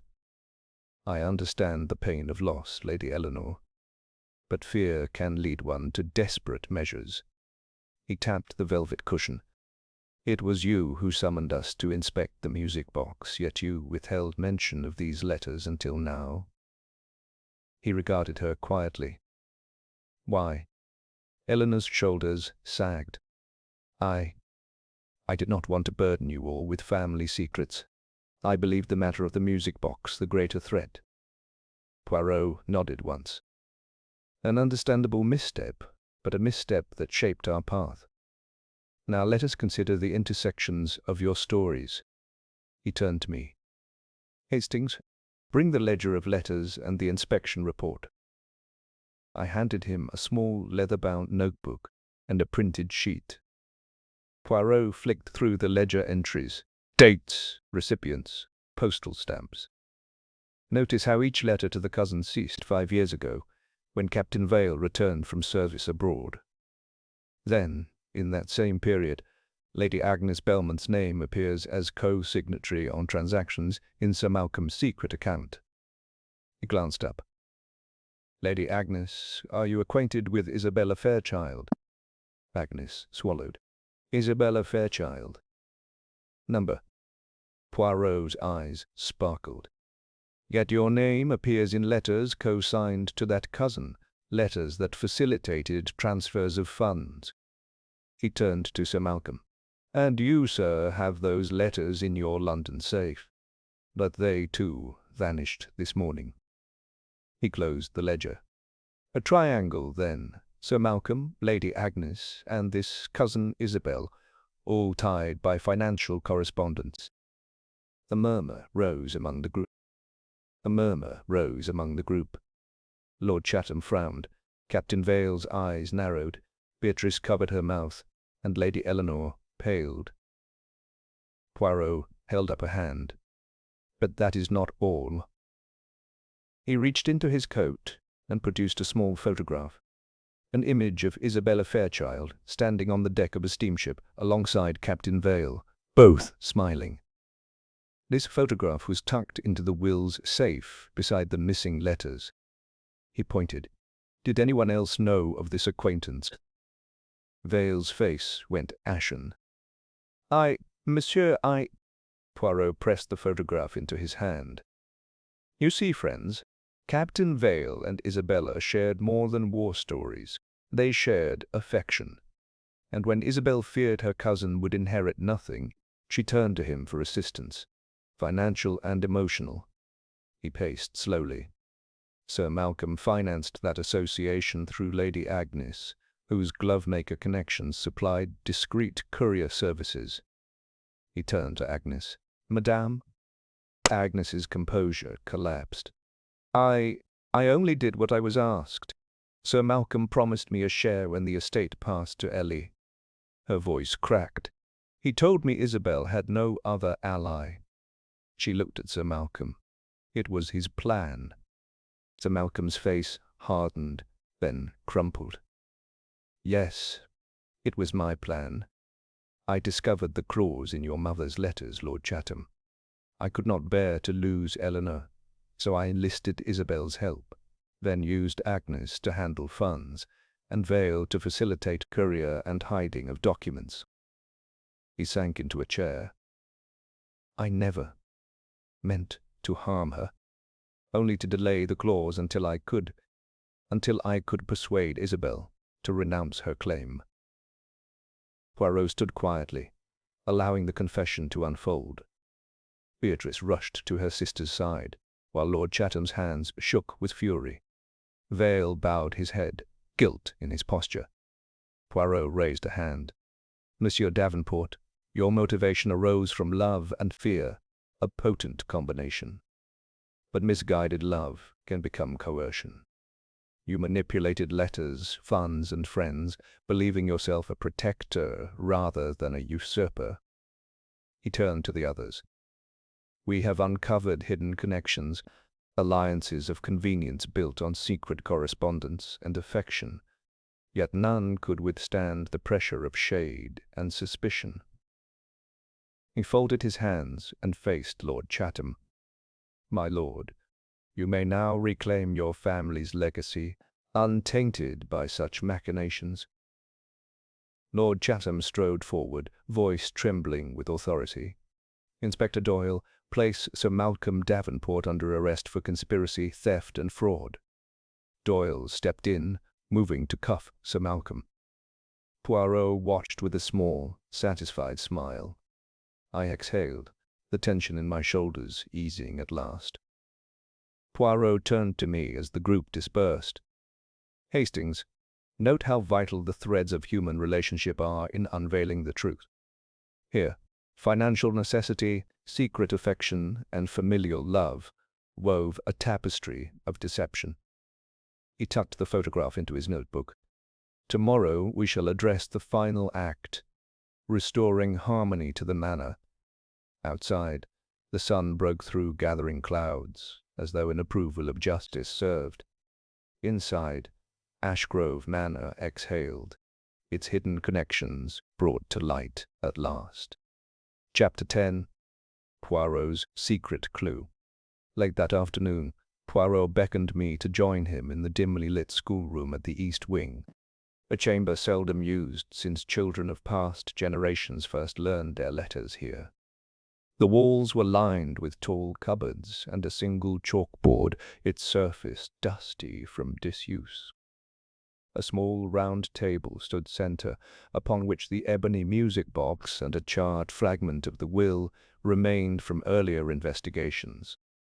The hush in the room felt deliberate, as if each shadow waited in anticipation. Poirot arranged his notes meticulously on the tabletop, then turned to me with a look of quiet triumph. Mon ami, thus far we have navigated through misdirection, unveiled hidden alliances, and secured a confession. Yet I have kept a most crucial element of the puzzle to myself. He tapped the music box. This silent melody held a secret beyond mere sabotage. I peered closely at the box's surface. You mean beyond the dust and cogs?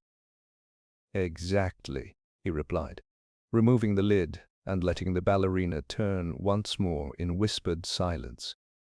Then he paused, gently lifting the porcelain figure and placing her to one side. Within the cavity I glimpsed a narrow sliver of paper, folded and nearly invisible. Remarkable, I exclaimed. I assumed the mechanism held nothing but gears. Poirot smiled, his eyes twinkling. And therein lies the lesson. One must always look within, for outward evidence may conceal what truly matters.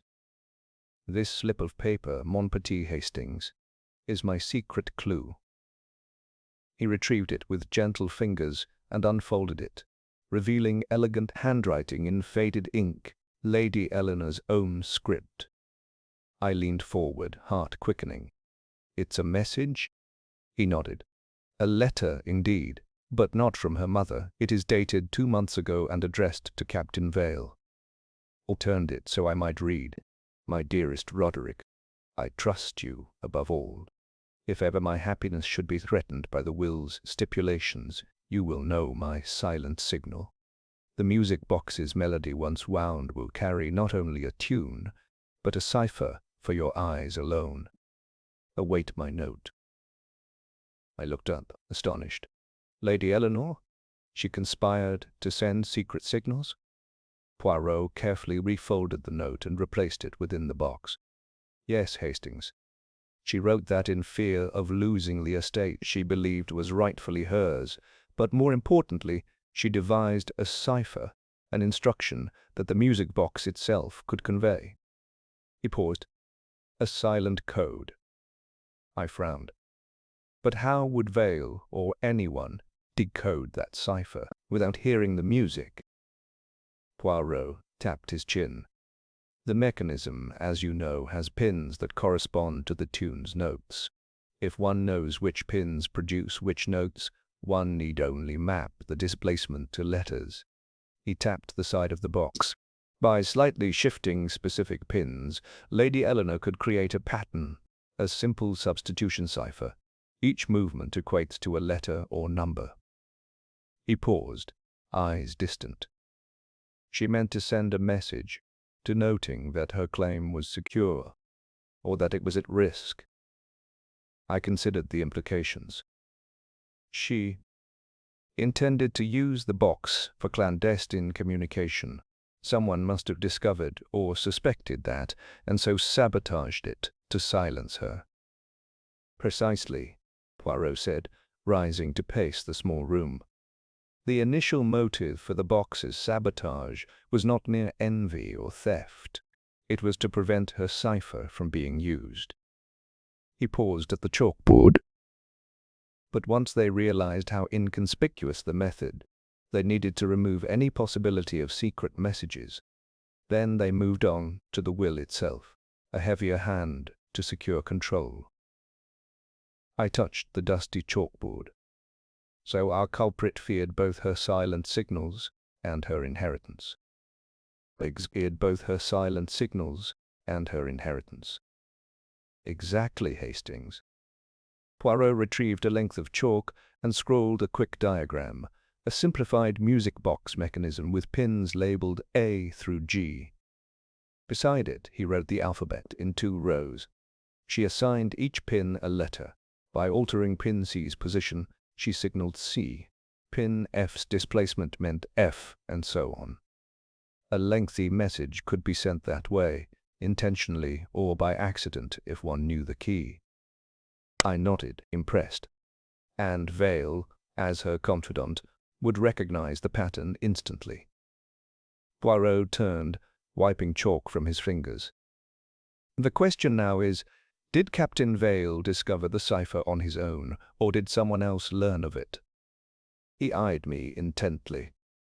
Furthermore, why did Lady Eleanor risk creating such a code? What message did she hope to send? I glanced at the note again. Her letter to Vale promised a silent signal if her happiness, her inheritance, were threatened. Perhaps she scheduled a rendezvous or arranged for him to intervene in the will's storage. But the signal never came. The box was sabotaged before she could wind it. Poirot tapped his notebook. Exactly. Yet the note remained hidden inside the mechanism, accessible only by someone aware of Eleanor's plan or by someone of exceptional curiosity. He stepped back. And that someone is the true culprit. Someone who knew not only of her inheritance clause but also of her covert methods. I pondered. That narrows it further. The note was written 2 months ago. Only those with intimate knowledge of Eleanor's personal affairs, her sister perhaps, or someone very close, could have found it. Poirot nodded. Indeed. Miss Beatrice discovered the secret drawer. She surely knew of her sister's anxieties and could have guessed at the box's significance. Yet her actions were transparent and innocent. She removed the drawer lining, not the hidden note. And Sir Malcolm? I asked. He sought financial leverage but likely did not know of the cipher. True, Poirot agreed. He enlisted Isabel and Agnes for letter tampering and false leads, but there is no evidence he discovered the hidden note. He paced again. Thus, only someone who spent private time with Lady Eleanor, shared confidences, aided her with cipher development, could know of the letter's existence. We regarded the closed schoolroom door. Beyond it, the household prepared for dinner, unaware of the silent drama unfolding within. Poirot smiled grimly. Hastings, our secret clue reveals the mastermind's depth of knowledge. Now let us return to the drawing room, where I shall confront the one person whose access and intimacy with Lady Eleanor surpass all others. I followed him out into the corridor, heart pounding with anticipation. In the gathering dusk, Poirot's figure cast a long shadow, a man prepared to expose the final deception. And I knew at last which note would play the true melody of the crime. Chapter 11. Tensions rise. Night had fallen upon Ashgrove Manor, and the household candles flickered like watchful eyes. The drawing-room, once a scene of genteel pastime, now pulsed with a barely contained volatility. After Poirot's revelation of the hidden cipher note in the music box, each suspect felt the walls of their deception pressing inward. I, Hastings, found myself standing at the edge of the hearth, observing the shifting alliances and covert barbs traded like poisoned darts. Lady Eleanor Fairchild sat in her favourite high-backed armchair, her dove-grey gown rustling as she rocked gently. Beatrice knelt at her sister's side, stitching furiously at a cushion, as though trying to sew together the frayed edges of their world. Across the room, Sir Malcolm Davenport paced beside the piano, fingers drumming an irregular staccato that betrayed his agitation. Captain Vale leaned against the gilded mantel, arms folded, jaw clenched. At the window, Lord Chatham gazed out into the darkness, his silhouette rigid with silent fury. Poirot stood at the centre, the music box displayed on a small table beside him. His posture was regal, his waxed moustaches bristling like the quills of a hedgehog poised to defend. He watched each guest in turn, his measured silence more probing than any question. Sir Malcolm broke the hush first, voice low but sharp.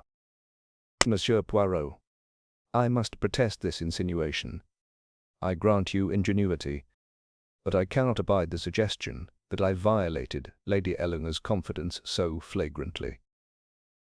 Poirot's dark eyes followed him.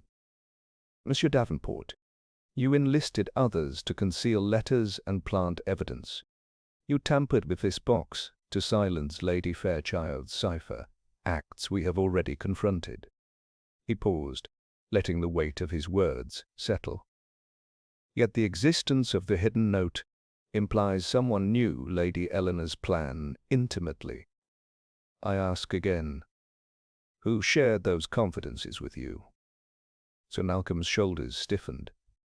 "My position required discretion, but no one confided in me directly about her cipher except—" He bit back a retort, then forced a calm tone. "Except family." Lady Eleanor's eyes flicked to her father. Lord Chatham rose, voice trembling.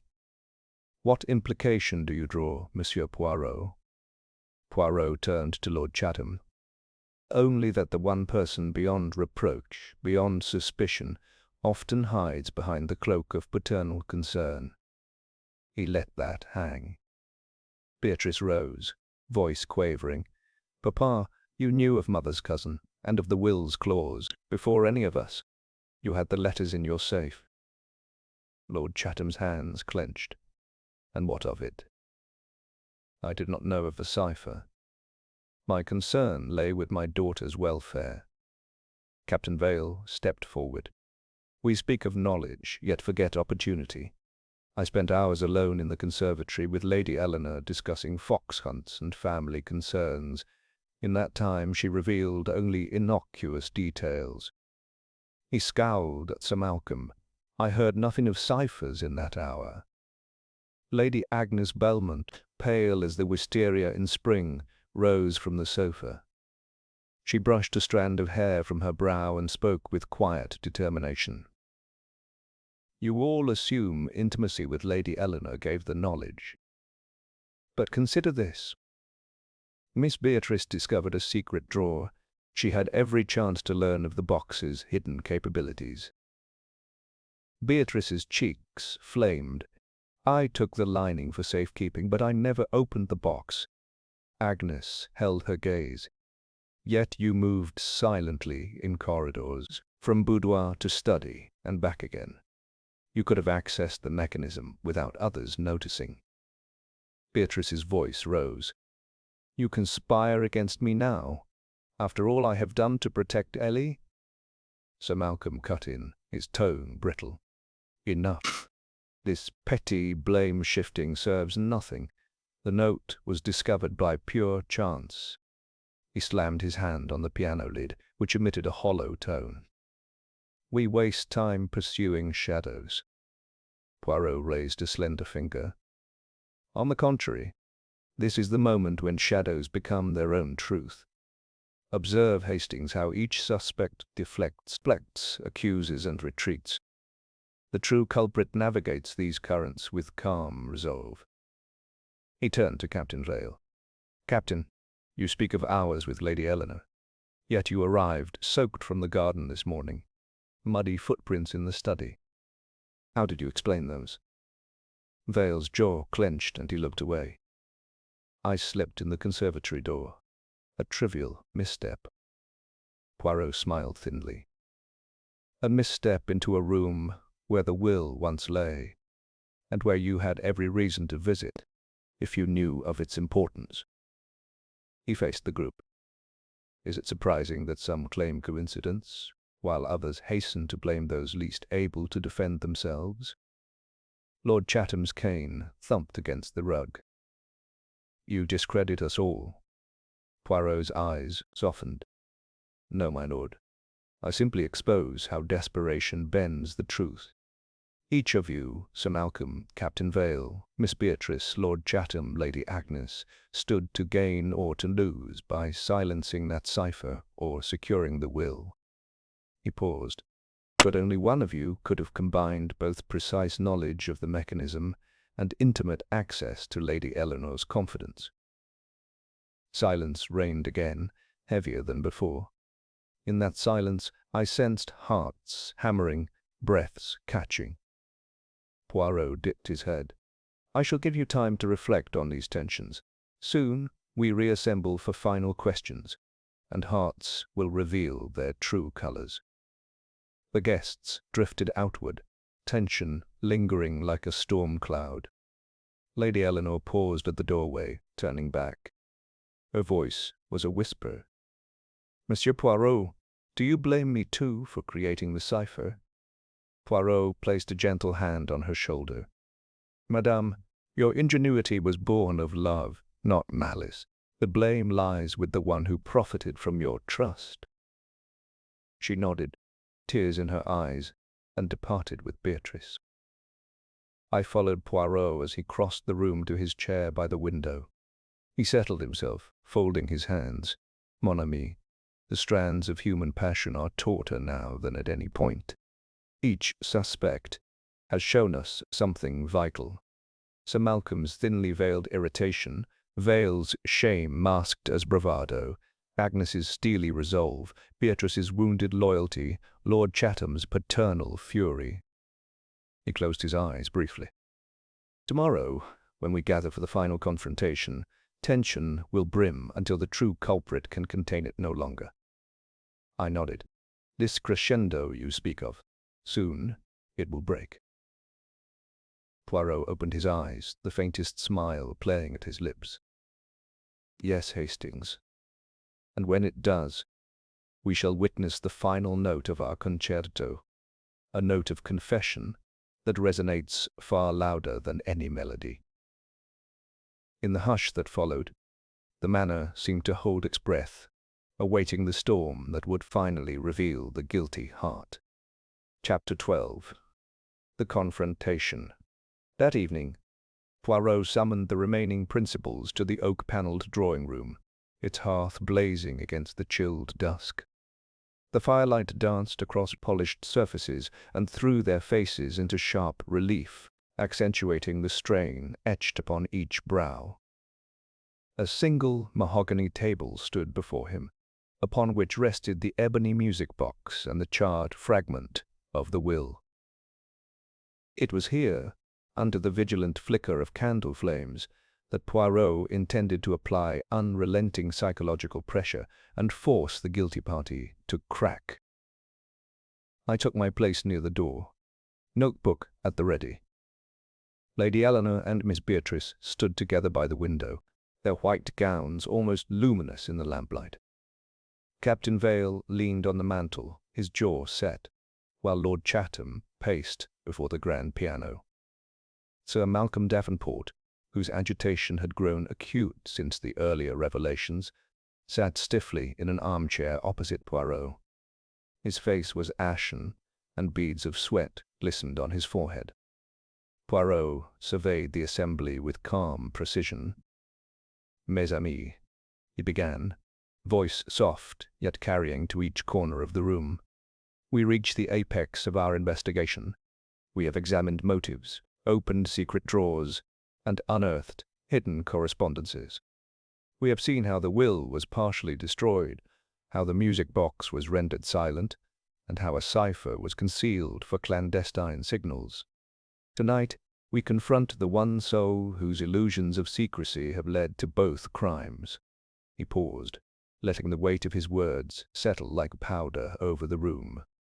Sir Malcolm's hands clenched the arms of his chair so tightly that his knuckles whitened. "Sir Malcolm," Poirot continued, "you orchestrated a complex scheme.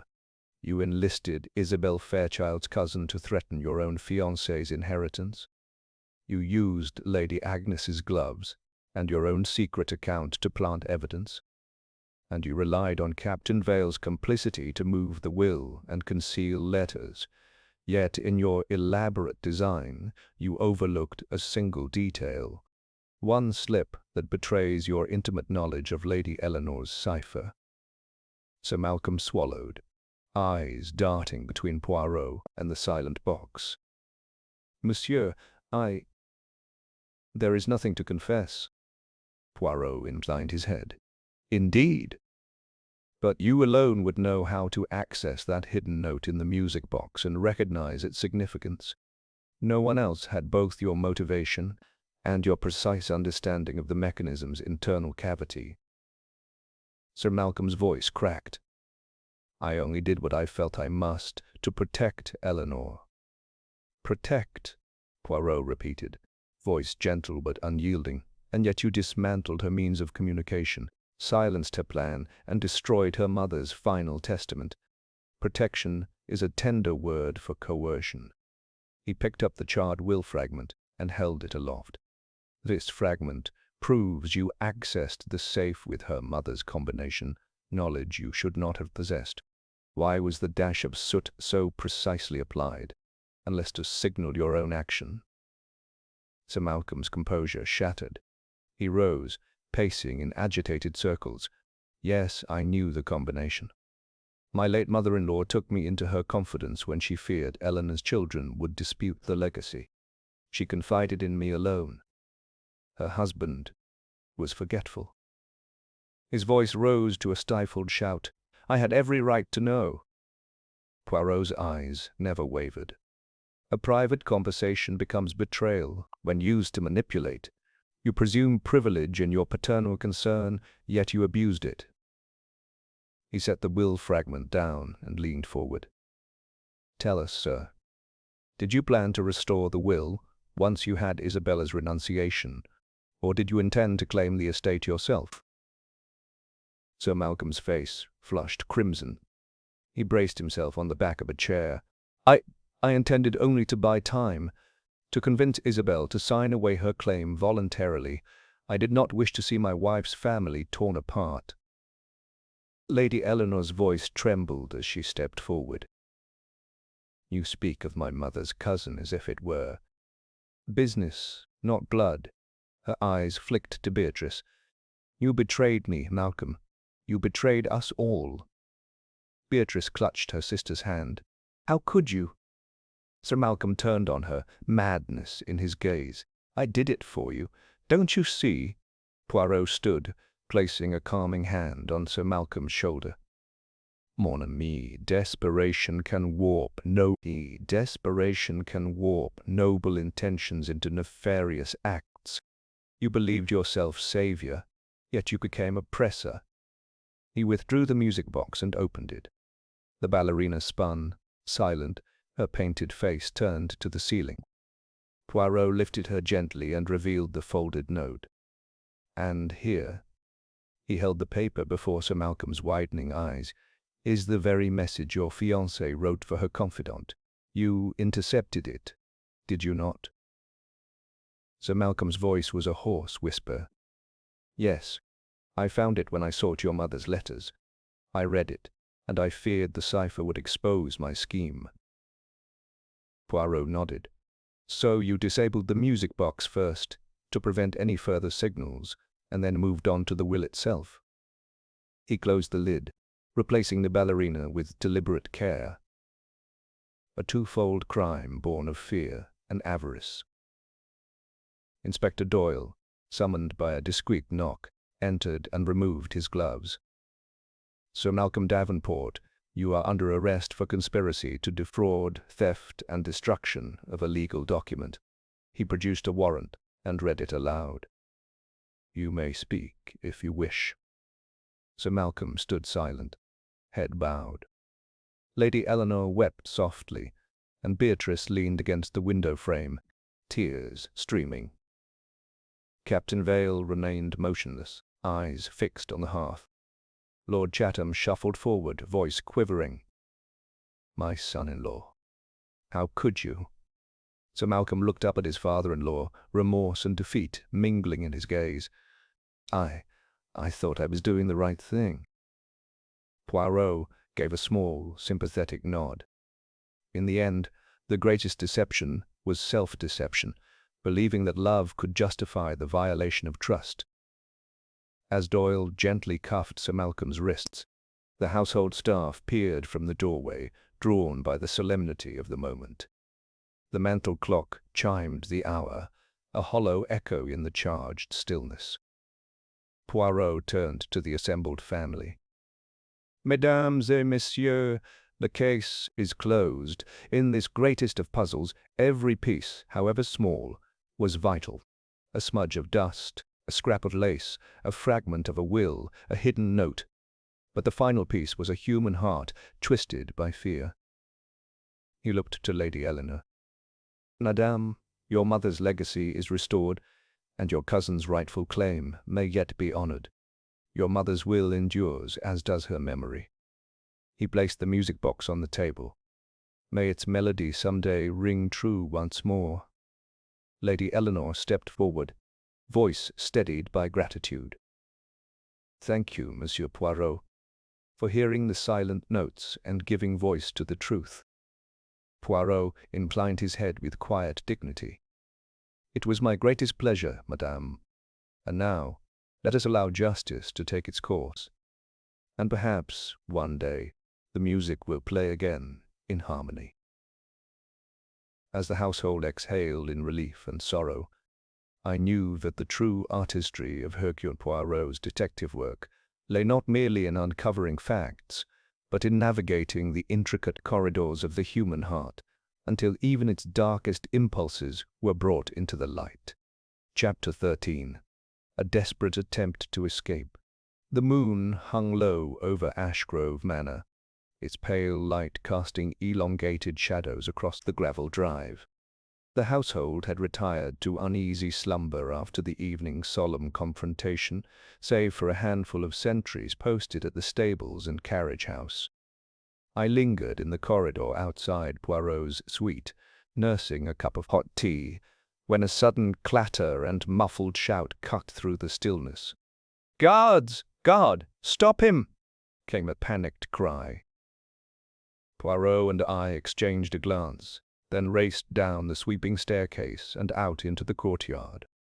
There, under the ghostly glow of lanterns, we saw Captain Roderick Vale sprinting toward the stables, his riding coat flapping behind him, a leather satchel clutched under his arm. Two grim-faced grooms blocked his path, but he plunged forward toward the open door of a waiting gig. "Stop him!" one yelled, lunging for the reins. With uncanny agility, Vale vaulted into the gig and yanked the reins. The horse reared, snorting into the night, wheels squealing as it lurched forward. "After him, Hastings," Poirot commanded, slipping an arm through mine as we dashed across the courtyard. I bounded onto the back of a waiting groom's mount. Poirot vaulted onto the gig's tow bar, steadying himself with a firm grip on its edge. The hired coachman cracked his whip, and the startled horse surged into a gallop. Vale's gig darted through the iron gates, tires scraping stone. First, leapt off my horse onto the gig's step, grabbing the leather bag from his grasp. Vale yanked me off with a grunt, and both of us tumbled onto the dusty lane. Poirot disembarked, dusting himself calmly. "Hastings, secure the satchel. I shall speak to the horse." He strode forward, tossing Vale's discarded riding whip aside. I opened the satchel and withdrew its contents, a stack of letters tied with a faded ribbon, and a small, sealed envelope bearing Lady Eleanor's crest. My heart pounded as I recognized the handwriting. More correspondence between Vale and Isabella Fairchild, implicating him far deeper in the scheme than previously admitted. Behind me, coachman and grooms recovered, helping Vale to his feet. The captain's jaw was clenched, his eyes wild. "Give me that back," he snarled at Poirot. Poirot regarded Vale with unruffled composure. "Captain Vale, your attempt to flee confirms your continued culpability. Confer with these letters you so desperately attempted to remove from my sight." He gestured to the pile in my hand. "These missives reveal not only your financial transactions, but also coded instructions from Sir Malcolm, directing both sabotage and concealment." Vale's face twisted with rage and fear. "Those letters are privy. They detail private counsel between lovers. You have no right—" "On the contrary," Poirot interrupted, "I have every right to examine evidence in a matter of criminal conspiracy." He turned to the coachman. "Return the horse to the stable.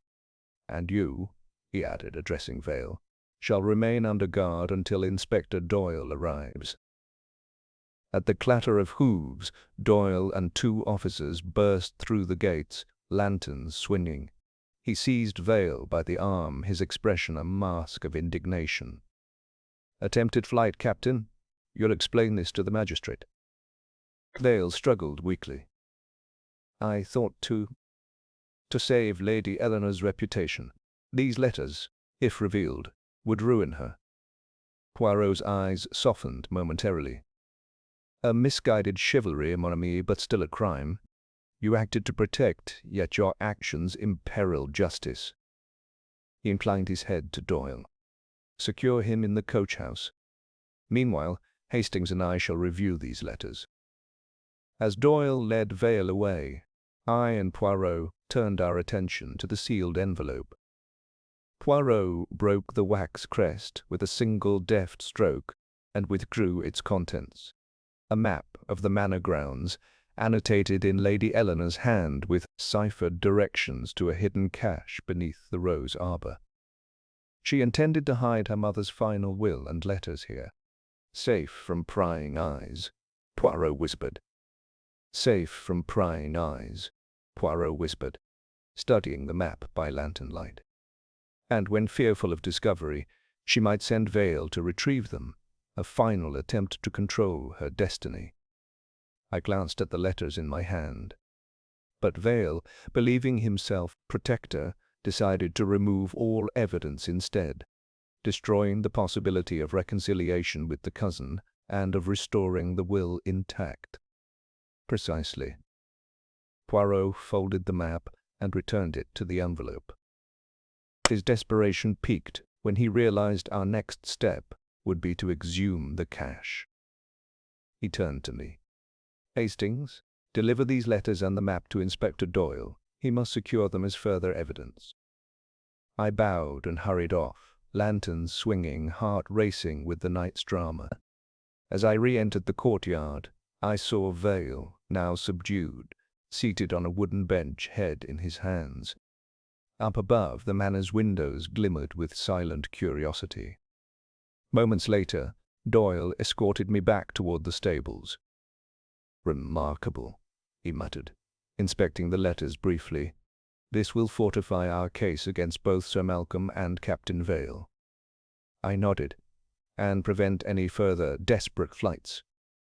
Returning to Poirot, I found him near the stable door, stroking a calm mare. He looked up, moustaches quivering with satisfaction. "Excellent work, Hastings. Observe how the culprit, caught between loyalty and fear, made one last gambit to destroy evidence. But in the psychology of desperation, flight itself betrays the guilty." I watched as Vale was led away under guard, the night swallowed by distant hoofbeats and the manor's hushed vigil. In the stillness, Poirot said softly, "Mon ami, we have thwarted the final desperate attempt. Tomorrow we shall gather for the conclusion, the final piece that restores harmony and allows the music to play once more."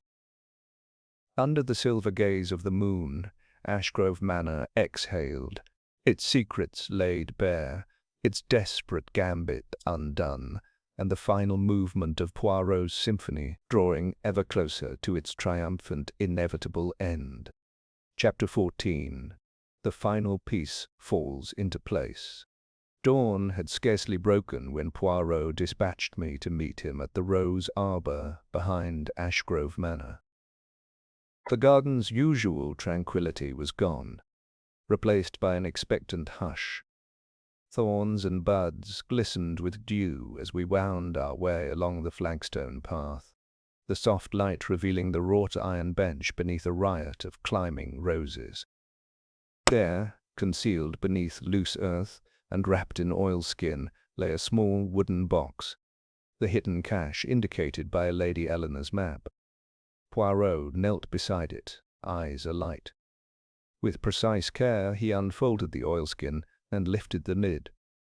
Inside lay Lady Eleanor's mother's complete will, perfectly preserved, along with 2 sealed letter packets tied in faded ribbon. One bore the cousin Isabella's name. The other was addressed simply, "To my dearest daughter, in confidence." Poirot drew both into the waking light, his expression one of serene satisfaction. "Mes amis," he said softly, "here is the final piece of our puzzle." He handed me the will, its parchment smooth and unscathed. "This document restores rightful inheritance to Lady Eleanor Fairchild, untainted by sabotage or coercion." He then broke the seal on Isabella's packet, revealing letters of reconciliation, warm missives in which Isabella renounced any claim in favor of her cousin, on the condition that Lady Eleanor honor their shared memory.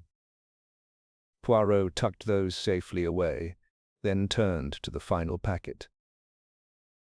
"This," he murmured, "is a letter your mother penned to you alone." He broke the seal and read aloud, his voice hushed with reverence. "My dearest Eleanor, if ever you fear the loss of your rightful heritage, know that your cousin Isabella stands ready to relinquish her claim. Seek her by means of the music box's gentle signal, and she will come. Trust not those whose affection veils ambition." As he spoke, the significance settled between us. The letter confirmed Lady Eleanor's trust in both Isabella and in Captain Vale's role as courier, but it also exposed the manipulation by Sir Malcolm, who intercepted these private instructions and perverted them for his own designs. Poirot folded the letter with care. "Here, Hastings, lies proof not only of the will's authenticity, but of the true loyalty that existed within this family. Lady Eleanor's mother intended unity, not division." He turned to me, his eyes grave. "With this, the final proof of Sir Malcolm's betrayal is complete, and we are ready to reveal it." I nodded, aware of the weight of the moment. The dawn breeze rustled the roses as Poirot resealed the box and handed it to me. "Deliver this, along with the restored will, to Inspector Doyle. He must secure them before our gathering." He paused, placing a gentle hand on my shoulder. "And then, mon ami, we prepare for the final assembly." We hurried back through the manor, the corridors now bright with morning sun. In the library, Inspector Doyle awaited with 2 officers. He received the cash with respectful solemnity, examining the intact will and the letters of renunciation. "Remarkable," he said, leafing through the documents. "This will overturn any claims against Lady Eleanor. I shall ensure all are returned to her custody." He glanced at me. "And Captain Vale's letters, these too shall form part of the evidence?" I nodded. "Yes, Inspector. They confirm his complicity, though born of misguided loyalty." Doyle placed the letters in an evidence envelope and tucked them into his satchel. Poirot, entering at that moment, watched with approval. "Excellent, Inspector. Now we must assemble our principals for the final revelation." He paused to gather his notes. "Monsieur Hastings, would you see that Lady Eleanor and Miss Beatrice are informed? We ask them to join us promptly." In the drawing-room once more. As I departed to relay the summons, Poirot conferred quietly with Doyle, ensuring the document's security. In that exchange, I glimpsed the methodical care with which Poirot never overlooked legal formality, even as he pursued the most intricate psychological truths. Moments later, Lady Eleanor and Beatrice entered the library, pale but determined. They paused at the sight of the will in Doyle's hands. "Is it complete?" Eleanor asked, voice trembling. Doyle nodded. "Every clause, madame. Your mother's wishes are restored." He handed the parchment to Poirot, who bowed before Lady Eleanor. "Madame," Poirot said, "I present to you your mother's will in its entirety, and a letter of reconciliation from your cousin." He offered both documents with respectful ceremony. "Your inheritance is now secure. and your family's legacy may proceed unimpeded." Tears brimmed in Lady Eleanor's eyes as she accepted the will. "Thank you, Monsieur Poirot. I never dared hope to see this day."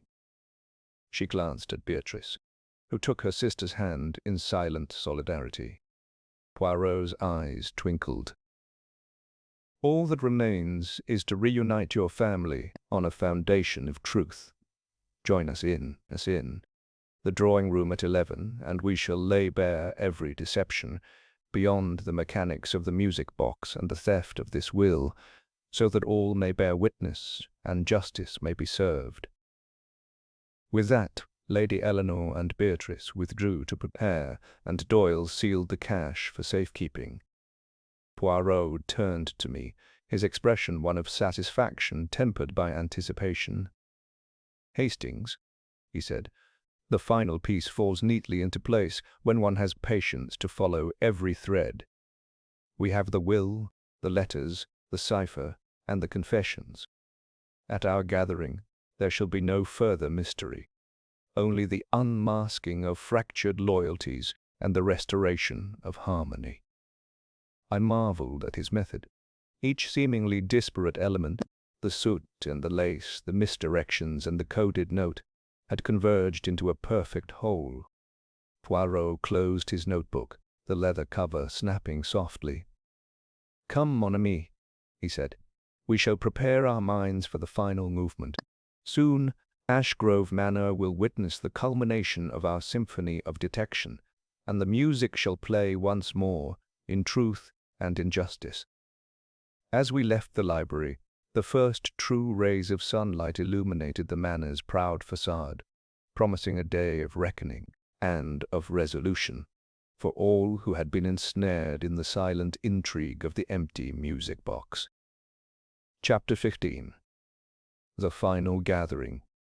Late morning found the drawing-room of Ashgrove Manor once more transformed into a stage for Poirot's masterful denouement. The high windows were thrown open to admit a gentle breeze that stirred the heavy curtains, while the polished floor reflected the bright sunlight. At the center stood a long mahogany table draped in deep green velvet, upon which rested the restored music box, its mechanism now clean, its ballerina poised to dance, and the fully reconstituted will, its parchment gleaming. Seated around were all principal players, Lady Eleanor and Miss Beatrice Fairchild, Lord Chatham, Lady Agnes Belmont, Captain Vale, and, beneath the watchful gaze of Inspector Doyle, Sir Malcolm Davenport, in restraint. I stood just behind Poirot, notebook at the ready, conscious that this gathering would unfold every secret we had unearthed. Poirot rose from his seat at the head of the table, cane in hand, moustaches immaculately waxed. He moved with deliberate composure, each step measured as if conducting a silent orchestra. The assembled guests sat in taut anticipation, faces drawn with uncertainty, and some quiet hope. "Mesdames et messieurs," Poirot began, his voice a mellow bell that cut through the hush. "We convene this morning not merely to accuse, but to illuminate. Each of you has borne witness to fragments of truth, a silent mechanism, a partially destroyed will, hidden notes, soaked footprints, and desperate flights. Now I shall reconstruct the true sequence of events, that all may see how the harmony of facts resolves every discord." He tapped the velvet drape. "Let us begin at the first moment of divergence." He gestured to Lady Eleanor.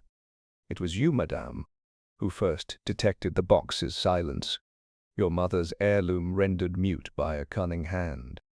That sabotage was no accident, for the mechanism still bore a faint film of chalk, and the internal cog was displaced. Yet the will's disappearance revealed a deeper design." He paused, letting the weight of his words settle on the listeners. Sir Malcolm shifted in his seat, reading every line in Poirot's calm demeanor. Poirot continued, "You, Sir Malcolm, recognized swiftly that the box's silence prevented your fiancée from sending her secret cipher. A cipher known only to you, discovered when you intercepted her hidden note within the mechanism. This note, written 2 months ago, outlined a method by which Lady Eleanor would summon Captain Vale in case of peril. By disabling the box, you aimed to sever that lifeline. He turned to Captain Vale. Captain, upon locating the cipher via your clandestine liaison with Lady Eleanor, you became an unwitting and later willing accomplice. You moved the will from its safe to the rose arbor, believing that by doing so you protected the Fairchild legacy. Yet your muddy footprints in the study betrayed your nocturnal excursion. Poirot paused at the photograph of the steamship voyage. Your affection for Isabel Fairchild, cousin to Lady Eleanor, carried you further into the scheme. You sought to conceal her right of renunciation until you and Sir Malcolm could persuade her otherwise. He lifted the photograph. Neat letters confirm both your financial transactions and your emotional entanglement. Lady Agnes's gloved hands tightened around her lap. Poirot nodded to her. Lady Agnes, you lent your gloves to conceal traces of chalk and coursed funds through your accounts at Sir Malcolm's behest. Yet the files and vial in your suite were planted to divert suspicion from the true architects. He tapped the evidence bag. You too served as a pawn in this larger game. Miss Beatrice drew a breath. Poirot offered her a gentle nod. And you, dear Beatrice, discovered the secret drawer. Your instinct to protect your sister led you to remove the lining, inadvertently transferring the dust that implicated you. Yet your heart remained pure. You sought safety, not subterfuge. Lord Chatham rose, voice thick with emotion. Monsieur Poirot, my only concern was my daughter's welfare. Poirot inclined his head respectfully. Your paternal devotion was exploited by Sir Malcolm to supply him the combination to the safe, learned in private conversation with your late wife's confidences. But at heart, Lord Chatham, you remained the protector, not the deceiver. Turning to the fully restored will, Poirot lifted it carefully. This document, once hidden beneath a rose arbor, fulfilled your mother's final wishes, to pass Ashgrove Manor to her beloved daughter, Lady Eleanor, unless misfortune befell her, in which case Isabella would inherit. Isabella, however, renounced her claim in letters of reconciliation, sealed and preserved here. He laid the letters beside the will. Thus, the rightful line of inheritance stands unbroken. Sir Malcolm's head fell. Poirot's gaze softened as he addressed him directly. You, Sir Malcolm Davenport, believed yourself the savior of this legacy. Yet by intercepting the cipher note, disabling the music box, stealing the will, and enlisting others to conceal your tracks, you crossed the threshold from protector to usurper. Your crimes, conspiracy, fraud, theft, and destruction of a legal document are undeniable. He turned to Inspector Doyle. Inspector, I trust you will take it from here. Doyle rose, removing Sir Malcolm's restraints with careful formality. Sir Malcolm Davenport, you are free to answer these charges in court, but for now I must place you under formal arrest. He motioned to 2 officers, who guided a stunned Sir Malcolm toward the door. As the echoes of steps faded, the drawing-room exhaled collectively. Lady Eleanor sank into a chair, clasping Beatrice's hand, tears of relief shining in her eyes. Captain Vale bowed his head, shame and sorrow etched in every line of his face. Lady Agnes released a breath she had held since dawn. Lord Chatham stood silent, pride and pain mingling in his expression. Poirot folded his hands, surveying the gathered family with serene satisfaction. Justice has been served, not through force alone, but through the relentless pursuit of truth. Each clue, however slight, played an indispensable role. And now let the music box's melody ring once more, in harmony with that truth. He lifted the music box and wound it carefully. The familiar tune, clear and unbroken, floated across the room, carrying with it the promise of restored peace. The porcelain ballerina twirled beneath the crystal chandeliers, and for a moment Ashgrove Manor stood united in the gentle refrains of its mother's legacy. As the final notes faded, Poirot inclined his head to Lady Eleanor. "Madame, the music plays again. Your inheritance intact, your family reconciled." He smiled softly. "All is as it should be." In the warm glow of morning light, the hall of Ashgrove Manor resounded with a single, joyful truth, that beneath every silence and shadow, the melody of justice endures. Chapter 16. The Reveal. The final strains of the music box's melody lingered in the air like a benediction, and for a moment the assembled company at Ashgrove Manor allowed themselves to believe that peace had been restored. Yet Hercule Poirot, standing at the head of the table, knew that true resolution required one more decisive declaration. He tapped his cane lightly against the velvet-covered wood, and a hush deeper than before descended upon the room. "Mesdames et messieurs," he began, voice like polished marble, "we have listened to the silent notes of betrayal, traced the soot and lace and dust, and gathered the pieces of a shattered will. Now the time has come for the ultimate revelation, the unmasking of the mind behind these orchestrations." He turned first to Sir Malcolm Davenport, who sat rigid in his chair, the weight of his earlier arrest still evident in the furrows of his brow. "Sir Malcolm," Poirot continued, "you believed that by manipulating the music box and appropriating the will, you could protect Lady Eleanor Fairchild's future. Yet your love for her was eclipsed by your fear of loss, of scandal, of life without her. In your desperation, you masterminded each misdeed." He paused, allowing that accusation to sink in. Sir Malcolm's eyes filled with shame. He exhaled slowly. "Yes," he whispered hoarsely. "Permit me," Poirot interrupted gently, "to recount your precise actions, that none may doubt the justice of this moment. You intercepted your fiancée's cipher note, hidden within the mechanism of the music box, knowing it would warn Captain Vale of any threat to the will. You altered the box's internal cog, smudged it with powdered chalk, and planted evidence, gloves and chalk, in Lady Agnes's suite. You enlisted Lady Agnes to launder funds, Captain Vale to relocate the will, and even attempted to frame Miss Beatrice by removing the lining of her sister's desk." Poirot's gaze hardened. "Each act was a calculated move in your symphony of deceit." Sir Malcolm bowed his head, voice breaking. "I am guilty. I thought I acted for love, but I betrayed that love and everyone I claimed to cherish." Poirot inclined his head in solemn acknowledgment.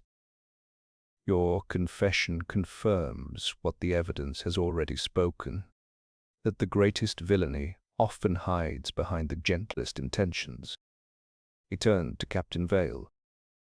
"Captain, you confess now your willingness to aid Sir Malcolm, believing yourself protector of Lady Eleanor's heritage. Yet by participating in the theft and concealment, you became complicit in the very betrayal you sought to prevent." Vale swallowed, voice tight. I thought I had no choice. When Sir Malcolm told me of the clause and the orphaned cousin's threat, I feared scandal, so I obeyed." Poirot nodded once. "Fear can drive a noble heart to unworthy acts. But, Captain, you have atoned by your flight and subsequent cooperation. Your role will be weighed accordingly. He turned to Lady Agnes. "Madame, your gloves and funds were tools in Sir Malcolm's design. You have confessed your part and expressed remorse. Your complicity, though real, was born of loyalty misapplied." Agnes's eyes glistened. "Monsieur Poirot, I am sorry for what I did." Poirot's gaze softened. "Your sorrow is genuine. Rest assured, it will be considered with justice and mercy." He then addressed Miss Beatrice. "Mademoiselle, you inadvertently appeared culpable when you removed the drawer lining. Yet your motive was pure devotion to your sister. You reveal how innocence can be misconstrued in a web of lies." Beatrice nodded, tears slipping down her cheeks. "I only wished to protect Eleanor." "At last," Poirot said, turning to Lord Chatham, "your paternal love was never in question. You too were drawn into Sir Malcolm's confidences, but you remained resolute in your protection of Lady Eleanor. Your discovery of the letters only revealed your earnest concern." Lord Chatham bowed. Poirot stepped back, surveying the circle. Thus, the true architect of these crimes stands revealed. Sir Malcolm Davenport, who, consumed by fear and longing, sacrificed both his honor and the trust of those he loved. His actions have been laid bare by the silent evidence of a music box's notes, the charred shreds of a will, and the courage to confess. He paused, then lifted his cane and pointed directly at Sir Malcolm. "Sir Malcolm, you will answer for conspiracy, fraud, theft, and destruction of a legal document. Justice demands it, and I trust you will meet the consequences with the same dignity you once misplaced." Sir Malcolm rose to his feet, shoulders bowed, but chin lifted. "I accept my fate," he said quietly. "I will face whatever comes." Inspector Doyle stepped forward and removed Sir Malcolm's remaining restraints. "Captain Vale, Lady Agnes, Lord Chatham, Miss Fairchild, you will each receive the outcome of your involvement in due course. For now, let the record show that all complicity was voluntary or unwitting, and that full cooperation has been given." Poirot replaced the lid on the music box. "Mes amis, with the reveal complete, let us allow healing to begin. May the truth's clarity banish the shadows that have lingered in these halls." A gentle murmur of agreement rippled through the group. Lady Eleanor approached Sir Malcolm, placing a trembling hand on his arm. "Malcolm, I cannot forgive easily, but I understand now how deeply fear drove you." Sir Malcolm bowed his head. "Eleanor, my love was never in doubt. I failed you in every way but intention."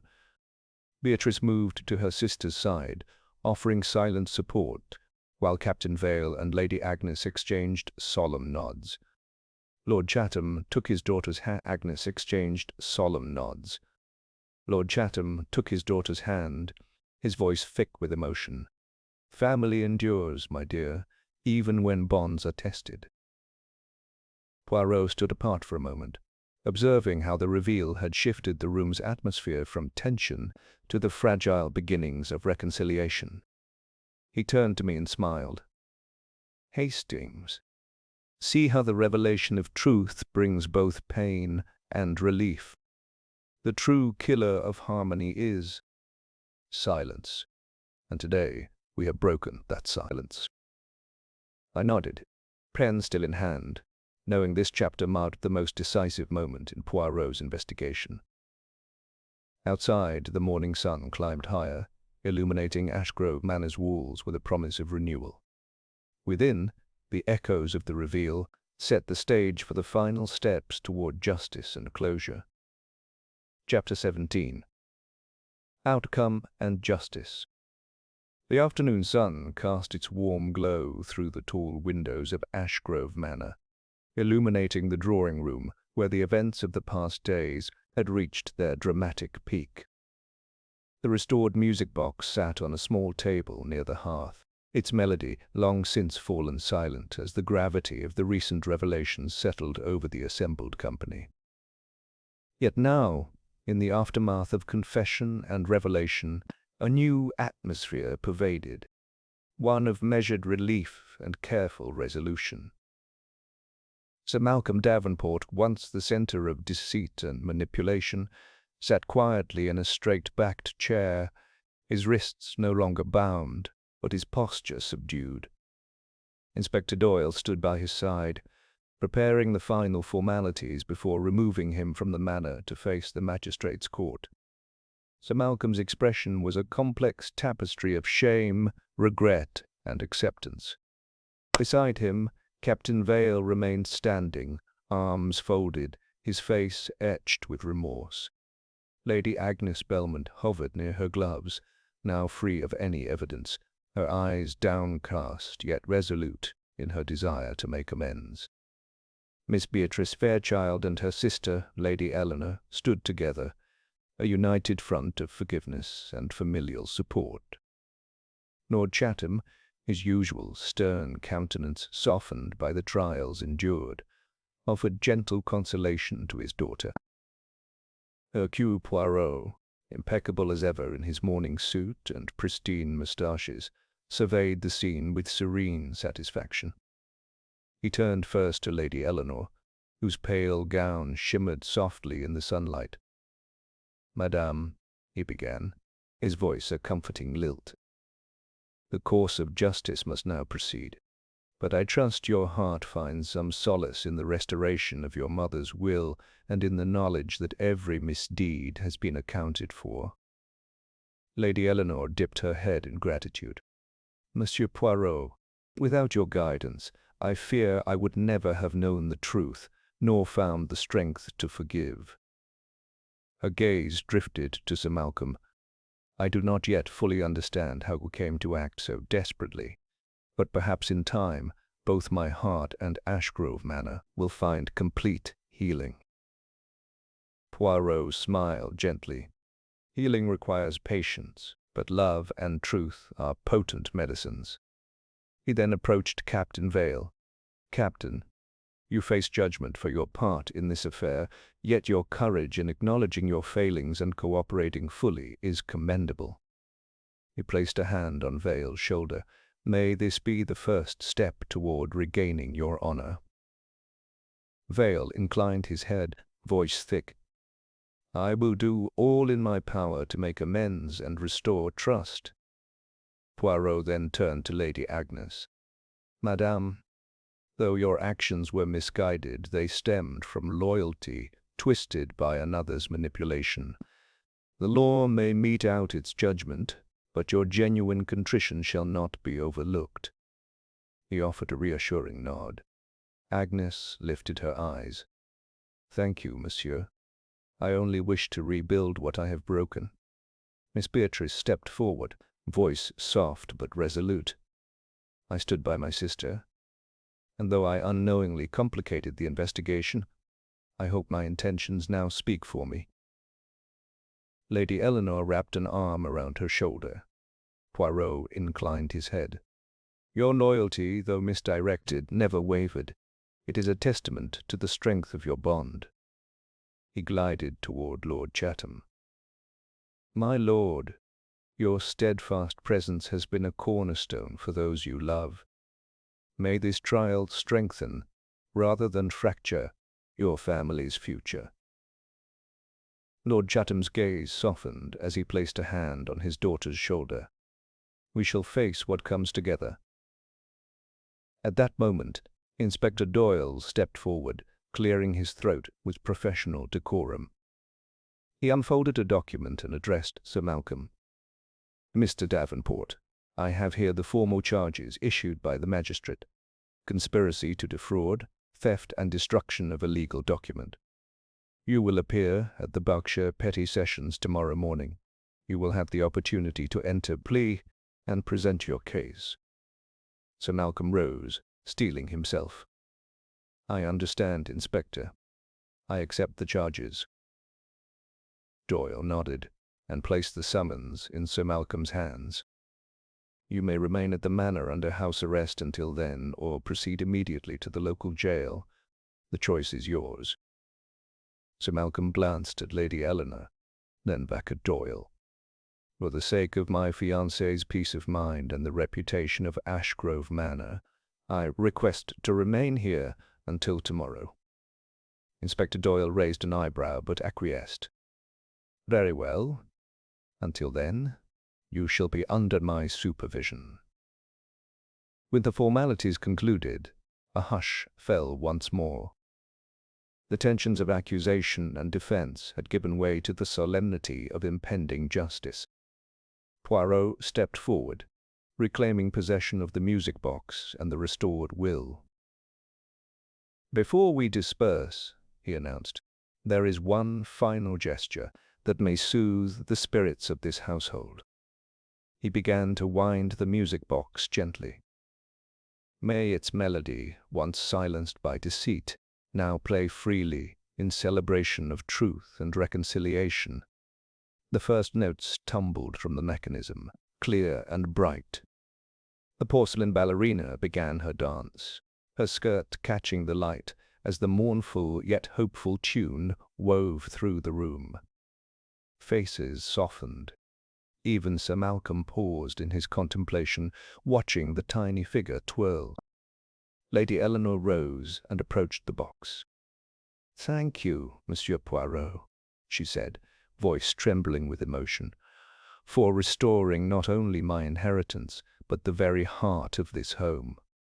She placed a hand on the ballerina's outstretched arm, guiding her around the small circle. Poirot inclined his head once more. "Madame, it is your mother's legacy that sustains this melody. Let it remind us that harmony can be restored when one listens to every note, even those silenced by fear." As the music played on, the company of Ashgrove Manor shared a moment of fragile unity. Outside, the grounds basked in spring sunlight, the roses climbing toward the sky, unburdened by shadows. Within, the trials of the past days gave way to the promise of renewal. Justice served, lies exposed, and a family poised to move forward on the firm ground of truth. And at the center of it all, Hercule Poirot, with his little grey cells ever vigilant, allowed himself a rare, satisfied smile. His work here was done, the silent symphony of Ashgrove Manor now resolved, its final movement a testament to the indomitable melody of justice. Chapter 18. The closing remark. The sun had passed its zenith when I found Hercule Poirot standing on the terrace overlooking the rose garden, the gentle hum of the restored music box's melody drifting from the open drawing-room behind him. His posture was serene, head held high, moustaches immaculately waxed. The cases of Ashgrove Manor, now resolved, had been handed to the proper authorities, the guilty led away or awaiting their fates, and the family stood poised on the threshold of renewal. I joined him quietly, leaning on the balustrade beside his slender frame. Below us, Lady Eleanor and Miss Beatrice walked among the blooming bushes, their laughter light as the petals that drifted around them. Lord Chatham trailed behind, guiding his daughters with a protective hand, while Captain Vale and Lady Agnes exchanged measured nods of reconciliation. Poirot closed his eyes, breathing in the fragrance of roses and tea roses and the gentle warmth of a spring afternoon. He turned, small grey cells already at work, and offered me a slight smile. "Mon ami," he said softly, "the tapestry of human emotion can be as intricate as these climbing roses. Thorns guard their beauty, yet without roots mingled beneath the surface, there would be no bloom." He gestured toward the garden. "At Ashgrove Manor, each of us has felt the prick of betrayal, the entanglement of secrets, and the eventual promise of forgiveness." I nodded, remembering the tumultuous days behind us. It is remarkable how quickly the sharp edges of suspicion can smooth into the gentle arc of understanding. The art of detection, Poirot reflected, is not merely in uncovering lies, but in tracing the threads of motivation that bind us. Sir Malcolm believed love justified manipulation. Captain Vale believed loyalty warranted concealment. Lady Agnes believed friendship sanctioned subterfuge. Beatrice believed protection excused misdirection. Lord Chatham believed paternal duty covered his ignorance of hidden confidences. Yet all, in the end, were redeemed by truth's clarifying light. He extended a gloved hand toward the drawing-room. "Would you care to join the family for tea, Hastings? I believe Lady Eleanor wishes to thank you for your steadfast support." I accepted his invitation, and together we descended the broad stone steps. The drawing-room doors were thrown wide, light spilling across polished floors and illuminating the gathered figures. Lady Eleanor rose to greet us, her eyes bright with gratitude. "Mr. Hastings, Monsieur Poirot," she said warmly, "I hope you will join us." She gestured to a small table set with silver samovar, delicate china cups, and an array of pastries. "You both deserve refreshment after all your labors." Poirot inclined his head with refined courtesy. "Madame, your kindness is as gracious as your forgiveness." He turned to me with a wink. "Shall we partake in this final repast?" We seated ourselves while the household staff moved silently to serve tea. I poured a cup for Poirot and for myself, inhaling the fragrant steam. Around us, the atmosphere was one of quiet celebration. Beatrice gently teasing her sister about her narrow escape from heartbreak. Lord Chatham offering measured thanks to Captain Vale for his brave cooperation. Lady Agnes and Captain Vale exchanging tentative smiles as they acknowledged shared lessons learned. And, in a corner, Inspector Doyle finalizing the last details of his report. Poirot stirred his tea with his little spoon and sipped once. "Ah, the perfect balance of strength and subtlety," he murmured, "much like the human heart when it is tempered by compassion." He set down his spoon and leaned back. "Hastings, this case has satisfied many aspects of my intellect and my conscience. But what I find most rewarding is witnessing the restoration of harmony, of seeing those capable of error also capable of redemption." I nodded, glancing at the regal form of Lord Chatham extending an olive branch to Sir Malcolm, now seated quietly and accepting his father-in-law's gesture. It was a picture of fragile peace. "It seems justice here will be tempered with mercy," I observed. "Ashgrove Manor will endure." Poirot smiled. "Justice and mercy, two notes that, when played together, create a chord of true nobility." He tapped the saucer with his cane. "However, my work here is done. The little grey cells have spoken, and the melody they composed has led us to a just conclusion." He rose gracefully, offering me his arm. Together we walked toward the terrace doors. The air was cooling as the sun dipped toward the horizon, and the garden was scented with dusk's first promise. Poirot paused at the threshold, looking back over the assembled family. "Mes amis," he called, voice carrying over the gentle clink of teacups. "May you cherish the lessons learned, that secrets once unearthed yield understanding, that trust once broken can be rebuilt, and that the bonds of love withstand even the fiercest storms when guided by truth." Lady Eleanor rose, curtsying with heartfelt warmth. "Thank you, Monsieur Poirot, for everything you have done. You have given us back more than an inheritance. You have restored our faith." Poirot bowed, waxed moustaches quivering in a satisfied tremor. "Madam, the greatest inheritance is trust.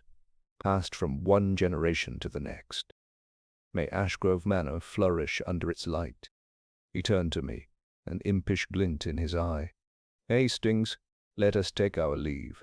Tomorrow, the world beyond these gates will call me to new adventures. I offered my arm in return, and we stepped onto the terrace. The family fell silent, watching as we prepared to depart. Poirot raised his cane in a final salute. With gratitude and deep affection, he declared, I bid you farewell. May your days be filled with harmony, your nights with peaceful repose, and your roses ever bloom in the garden of the heart. With that, he led the way across the manicured lawns toward the awaiting motor car. I walked by his side, reflecting on the quiet satisfaction of a case brought to its natural end. As the engine purred to life, I glanced back at Ashgrove Manor, its windows glowing warmly against the encroaching twilight. Poirot adjusted his hat and glanced toward me with a contented sigh. Hastings, another symphony completed. I nodded. Indeed, mon ami, and what a beautiful melody it was. He offered me that final, self-satisfied smile. Ah, but the world is full of unsung notes. Let us seek them together. And with the gentle hum of the car carrying us into the dusk, the silent mysteries of Ashgrove Manor reunited with the laughter of its inhabitants, and the music of justice, at last, played on.